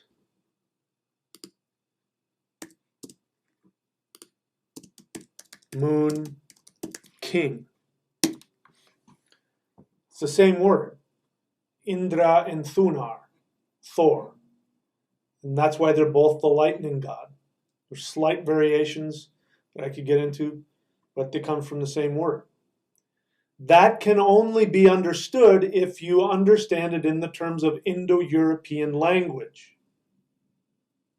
So what a lot of people are doing now, which is just so infuriating, people will contact me or put things on here and say, I talked to so-and-so and he's a linguist and he says that elite comes from this, and they'll find something in a Semitic language and then they'll find something in Indo-European, and because they have the same sound, they'll pick one prefix from one and a suffix from another and throw it together and say that's, and it'll be a French word. And they'll say, see, that comes from the Bible, and it just shows a complete lack of understanding of how languages work. So I'm saying you've got to be smart about that, because if you're not, you'll miss what's in there and what's important. So for you to accuse me here of not wanting to link Native American to Egyptian mythology, and again, I don't remember ever saying that, but what you're saying is that you don't like something I said because you want to have this general thing where you want to throw everything together and say, see, they're all talking about snakes, so it comes from the same whatever, Atlantis or something like that. And there's nothing wrong with what's underneath it, which is you have an emotional agenda to see us all being one family. That is different than trying to then find that, artificially find that, by throwing different traditions together in ways without understanding what the differences are. And yeah, we can say, yes, that there's this understanding about the serpent and the serpent this and the serpent that and all that. But again, John, you didn't ask me that question because you wanted my opinion. You asked me that question because you wanted to argue with me and tell me how you were right and I was wrong. And that's not really a question, is it? Okay. Yeah, so, yeah, John wants to keep going on about the Hopi myth symbolism. You're obviously not, you're new to my channel. I've spoken about the Hopi myth in great depth. You have an emotional agenda to see me as, I don't know, you think that I'm antagonistic to your viewpoint, so you've decided that you're going to argue with me. So I'm not going to buy into it, but you need to spend more time on my channel to know what it is that I really teach, so that you have an understanding of what it is that I'm really saying. And I'm willing to bet that if you get away your personal agenda of wanting to compete with me about what this means and what that means, or whatever you think I'm threatening your belief system, and put it aside and actually study what I'm teaching, your belief is actually going to be expounded even more fully. What it is that you want to know and want to understand about the unity of the human race is going to be enriched if you actually put your intellect down and listen to what I'm saying. Okay. Rami Ella, question. Is Reiki just another deception? No. New to the channel, Reiki is not just another deception. Don't practice it, but I have a lot of friends who do, and it seems something not good. Nagas and Reiki. Yeah, so again, Nagas are you. Maybe you didn't listen to the beginning when the whole story that I've been talking. You are the Nagas, and you are the Manu. You are the hybrid. Everybody on the planet is both Naga and Manu. Get rid of the fear. Watch more of my channel. Please get rid of the fear. Thank you for the question. But no, there's nothing evil about Reiki. Okay. Let's see here. Again, looking for the questions. Please try to avoid giving me your opinions. I know you're very smart and you have so many things to say, but it gets in my way of being able to find the questions. Okay, I don't see any more questions here. I'm going to take a break. probably come back and wrap it up for today because I've been on for a while. So be right back.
Okay, so I'm back. Can't think of anything that I need to say at the moment. All right, so that's it. I think we're done for the day. All right, so let me do a little bit of business before I change anything. So if anybody here is new to the channel and you want to have power, if what you want is to overcome the naga agenda, the reptilian agenda, one of the most powerful tools I have available for you is right up here, qigong.thunderwizard.com. Go there and you can learn a series of techniques and meditations that will empower you to be able to overcome energetically any attacks on you, whether they be, disease, whether they be mental, spiritual. It's the most powerful energy practice that I know of. The whole point, the answer to everybody's question, I mean, if I maybe, make a blanket statement, the answer to everybody's question is if you listen to your soul and you follow what gives you the greatest joy and you take action on it, you will be bulletproof.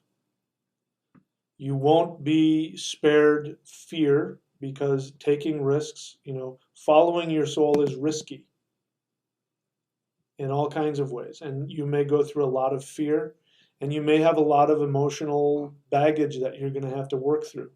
That's keeping you from experiencing your greatest joy. That is the way to overcome the reptilian brainstem. It's the only way to do it. Let's see. What else I wanted to share with you, again, I've already said it, but you can go to Rune Certification. certification.thunderwizard.com if you want to learn everything I teach about runes in one place. I think there's more coming, but I think there's 17 videos on one website, and most of those videos are anywhere from an hour to 3 hours long. So you can also become certified and do what I do a Thunder Wizard rune readings. If you're unfamiliar with what those readings are, you can go to here, runereadings.thunderwizard.com, and there's a video there that will explain to you what those are and how they work. In my experience, the 9-world rune readings are an extremely effective way of looking at all of the 9 aspects of the human psyche. And so you can find out, how you can balance your internal universe in order to be able to, work through certain things. And anyway, it's a really great tool to help people. There's a term in shamanism called soul retrieval. And looking at the 9 worlds, we have 9 minds. And so in my experience, soul retrieval means that we've either retreated into one of our minds, or that one of our minds is really lacking and out of balance. And by bringing the cohesiveness of all of the 9 minds together to work cooperatively, that in itself will bring about a soul retrieval. So it is in fact a way to give soul retrieval if you want to do it.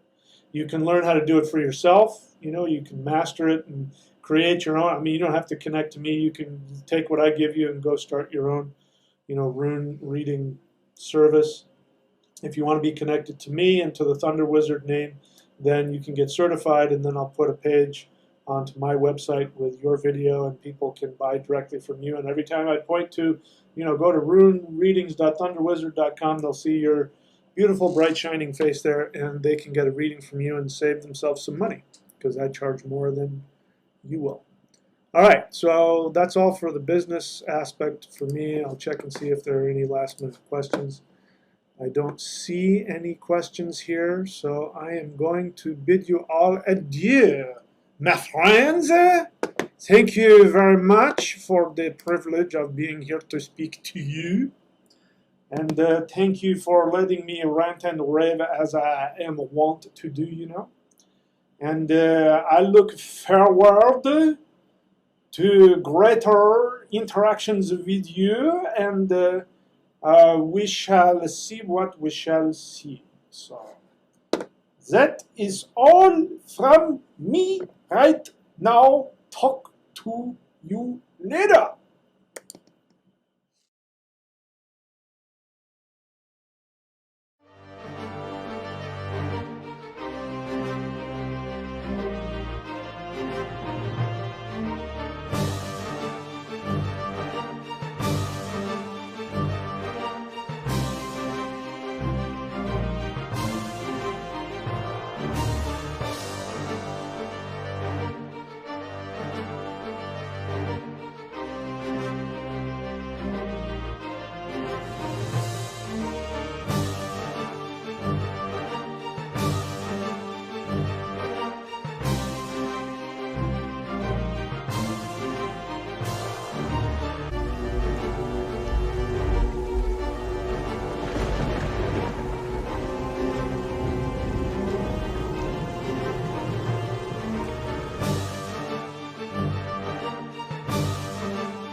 Hi, this is Michael William Denney of ThunderShamanism.com. So, in this video, I'm going to teach you an extremely powerful, very sacred, very secret meditation. It's more than just a meditation. It's a meditation with a specific seed sound chant that's thousands of years old and has been forgotten for centuries. It also teaches you exactly what you need to do to empower your aura. It also connects you to some very old symbology. Some of you may know about it, which is the ancient European rune magic. Now, runes are much more than just divination. They're actually a science for empowering you. And we're going to talk about how to take this Thurisaz rune and how to use it to protect you from all negativity. So we'll talk about that. But before we do that, let's just very briefly go over where we've come from. So if you haven't already, go back and watch the first videos for the reptilian agenda and how to protect yourself and how to defeat the reptilian agenda. So again, the reptilian agenda, the conspiracy to destroy the human race, is fourfold.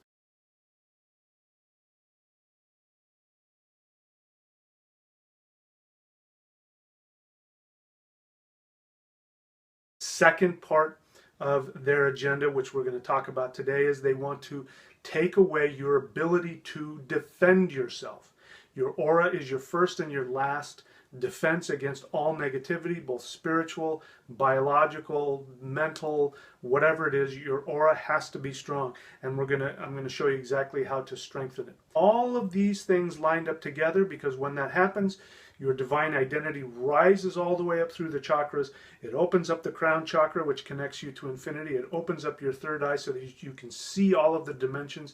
You can see what all the beings are in the world, whether they're reptilian or whether they're human.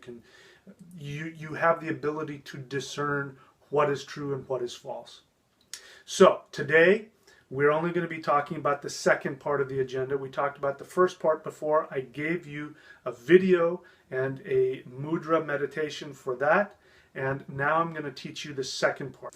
So let's go back and remember. The second part is about empowering your aura. And if you remember when we talked about in the first video, the deity that is connected to the power of self-protection is the ancient Indo-European deity known as Indra. And in the European tradition, he's called Thor. Specifically, his original name is Thunar. We're going to be dealing with that. We're going to be dealing with the power of Thunar. Thunar means the Lord of the divinely inspired mind. Now, the moon also means mind. The moon also means life force energy. And Thunar used to drink copious amounts of mead, which is symbolic of life force energy. And what it means is that he would take in and breathe in and drink in life force energy and become full of life force energy. And with that, he was able to defeat Jormungandr, the world serpent. So he specifically teaches you how to destroy the reptilian agenda. So we talk about that more in the first part of the video concerning the second part of the agenda, so I won't get into that now. But I will show you, here is the rune. Here is the rune for Thunar. This is the Thurisaz rune. Thurisaz rune has always been used for self-defense, but what many people don't know is that there's a hand seal, a mudra, that is used. I've never shared this before. It's incredibly secret, very sacred, but it's time to share it with the world. So I'm doing an experiment here, and I'm going to share it with whomever wants to learn it for free. I'm also going to share with you the seed sound connected to it, because that's very important. When you combine the seed sound, which is Thum, the first part of this is called Thurisaz. Take the first part of that, the seed sound is Thum. When you combine that with the hand seal or the mudra, and you combine that with a special breath, you have a tremendously powerful meditation that has been forgotten for centuries. So I'm going to share it with you again. So You've got the basics now. Let me show you how it's done. So what you're going to do is you're going to sit in a chair, and as you can see, I'm not I'm not up against the back of the chair here. So there's the back of the chair. I'm not leaning up against that. I'm sitting up straight. Easiest thing to do is to sit on the edge of a chair. So my back is comfortably straight, and what I'm doing is I am making sure that my neck is not arched up this way. In fact, the easiest thing to do is to look down. Right now I'm looking down at the floor beneath the tripod here. And when you do that, that straightens the back of the neck and allows the energy to flow freely. So just for now, get in the posture, and with your feet flat on the floor, you're not leaning up against the back of the chair. You can put your hands on your knees, look down at the floor. You can still look up and see the screen if you want. But that's the basic posture. Now I'm going to show you the mudra. So first, take a look at this, right? And now if you take it and turn it on its side, this is the mudra we're going to use. So I'm going to show you how to do it. There's a secret way to make this mudra with your hands, which has been taught in multiple traditions around the world. It's been taught in China, it's been taught in India, it's been taught in many different places. I believe that was also used in ancient Europe as well, and it was used to protect from negativity. And I can tell you from personal experience, if you use this, especially this entire process I'm going to teach you, anything that's negative in your life will either be destroyed or will disappear, or people will run away from you. You'll find out very quickly what and who in your life is destructive. And this will definitely drive away the reptilians. Because remember, Thunar, like Indra, his main enemy was Jormungandr, the world serpent. And he kept the world serpent at bay. So this is how you do it. Okay, so on to the mudra. So first thing you're going to do is you're going to take your middle finger and your thumb. And you're going to touch your middle finger to your thumb just like this, okay? Then these two fingers, the ring finger and the pinky, they are not going to touch anything. They're going to be on top of each other, right? And then the index fingers are going to touch themselves, and then you end up looking like this. So this is what the mudra looks like. Can you see that? There's the index finger, there's the thumb and the middle finger touching, and then you can see on top the ring finger and the pinky just slide next to each other, interlock on top. This is what it looks like if you look at it this way, okay? And this is what it looks like if you look at it this way. Now this is going to be held. You're going to make a triangle out of your hands as well. So you don't have to hold it up against the navel. You can if you want, but it's more powerful if you project it out. Now this is very relaxed. Your shoulders are very relaxed. Your arms are relaxed. You're just simply lifting from the elbows a tiny bit, like you're putting a tennis ball under your arms. Just lifting your elbows a tiny bit, and you're holding this out in front of you. See, kind of like that.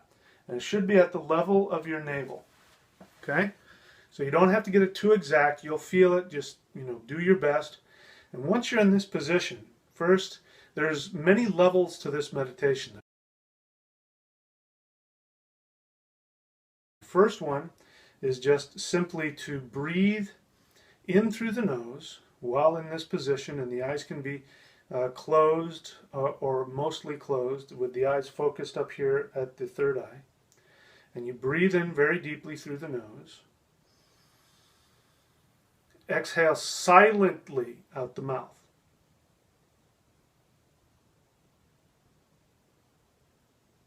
So when you exhale so softly that no sound comes out. You don't get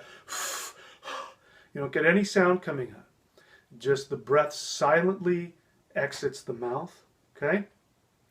And then with your eyes closed, focused up at the third eye point, you're just simply going to imagine energy coming in to the navel center, filling the body on the inhale, and exiting the body out through the mudra, and sending life force energy out into your aura, extending as far as you want in order to protect yourself. Now, you can imagine it. If you don't have a great imagination, it doesn't matter. As long as you do the technique, it will work. It will have the effect. It will clean out your aura. It will empower your aura. In fact, this is one of these things. If you just did this meditation, what I just showed you, every day for an hour for the rest of your life, you would achieve complete energetic mastery and you would achieve enlightenment. But we can use even more tools and speed up the process. But right now we're just focusing on protecting you from all negativity and incidentally giving you tremendous power in terms of your life force energy, your chi, your prana. This is one of those meditations that will make somebody very powerful. If you wanted to be a martial artist or a Tai Chi master, this is one of those meditations that would give you, unlimited power. So once again, the first level of the meditation is just closing the eyes, focusing up at the third eye point, holding the mudra and inhaling through the nose, exhaling silently out the mouth. Let's do that 2 more times.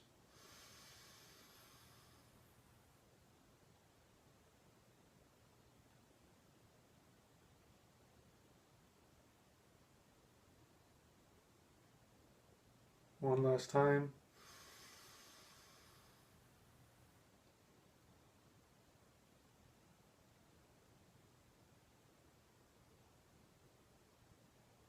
Okay, so that's the first level of the meditation. Now, if you did this right, especially on the exhale, you will feel immediately that you go into trance. Your body immediately relaxes. You feel all of your tension slip away, and you can't think about anything because you go into trance. If you do the technique right, if you don't get it right at first, keep trying. The main thing is to relax into it, and it'll come. Okay, now, you can just stick with that level of the meditation if you want. I'll give you another tool that you can use, which is, if you're familiar with my work, you use the silent Hool breath. So if you don't know that, go ahead and watch the Hool breath meditation. You can do that. On the exhale, you can do the Hool breath, and you'll see that's incredibly powerful as well. Because as you know, in the mythology, Thunar is the son of the Earth Mother. So this is a very earth-friendly, earth-powerful meditation. It makes you as strong as the Earth herself.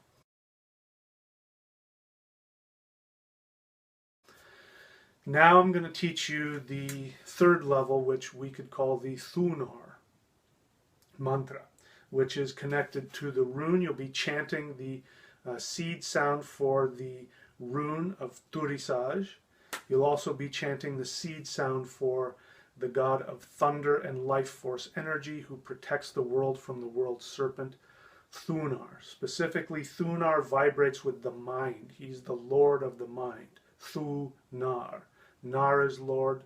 Thu is ambrosial nectar, which is connected to the mind. He is the lord of the mind. So it's interesting that you have this power of the mind that empowers your aura and drives away all negativity. The mind allows you to see, to understand. It strengthens your mind so that you won't be deceived. Okay? So all we simply do is we take the same technique that I just showed you. The third and final part of the meditation goes like this. Again, we get into the mudra, which is the thumb and the middle finger touching. These two fingers sliding on top of each other, the ring and the pinky finger, and the index fingers touching like this. Remember, it looks like this and this. It's held out in front of the navel center. You do the same thing as before. You look down in front of you without pushing your head too far down. You just look down so that the back of your neck is straight. You close the eyes 9/10 of the way and look at the third eye point. You inhale through the nose and you chant Thum.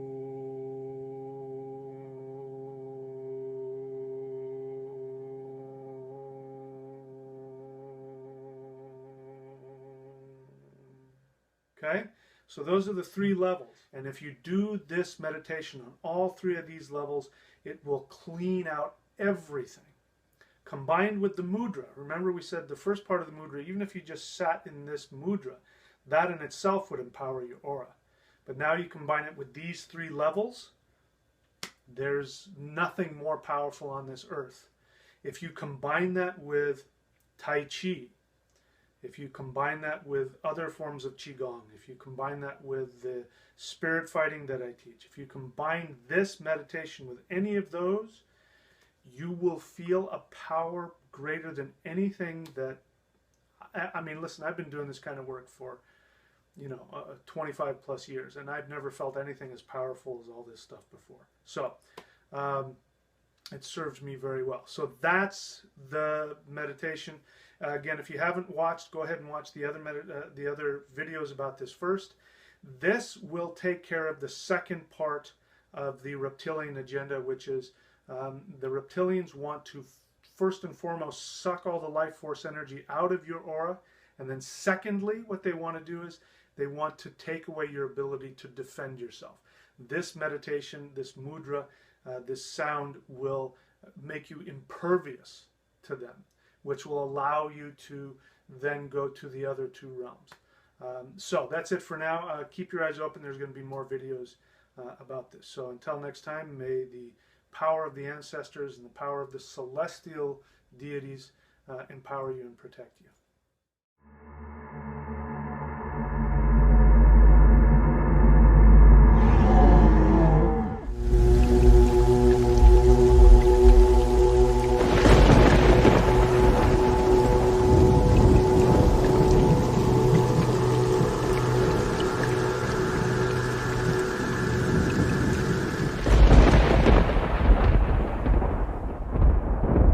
Esoteric spirituality without all of the fluff, without all of the nonsense. This is the thunderwizard.com YouTube channel. Click.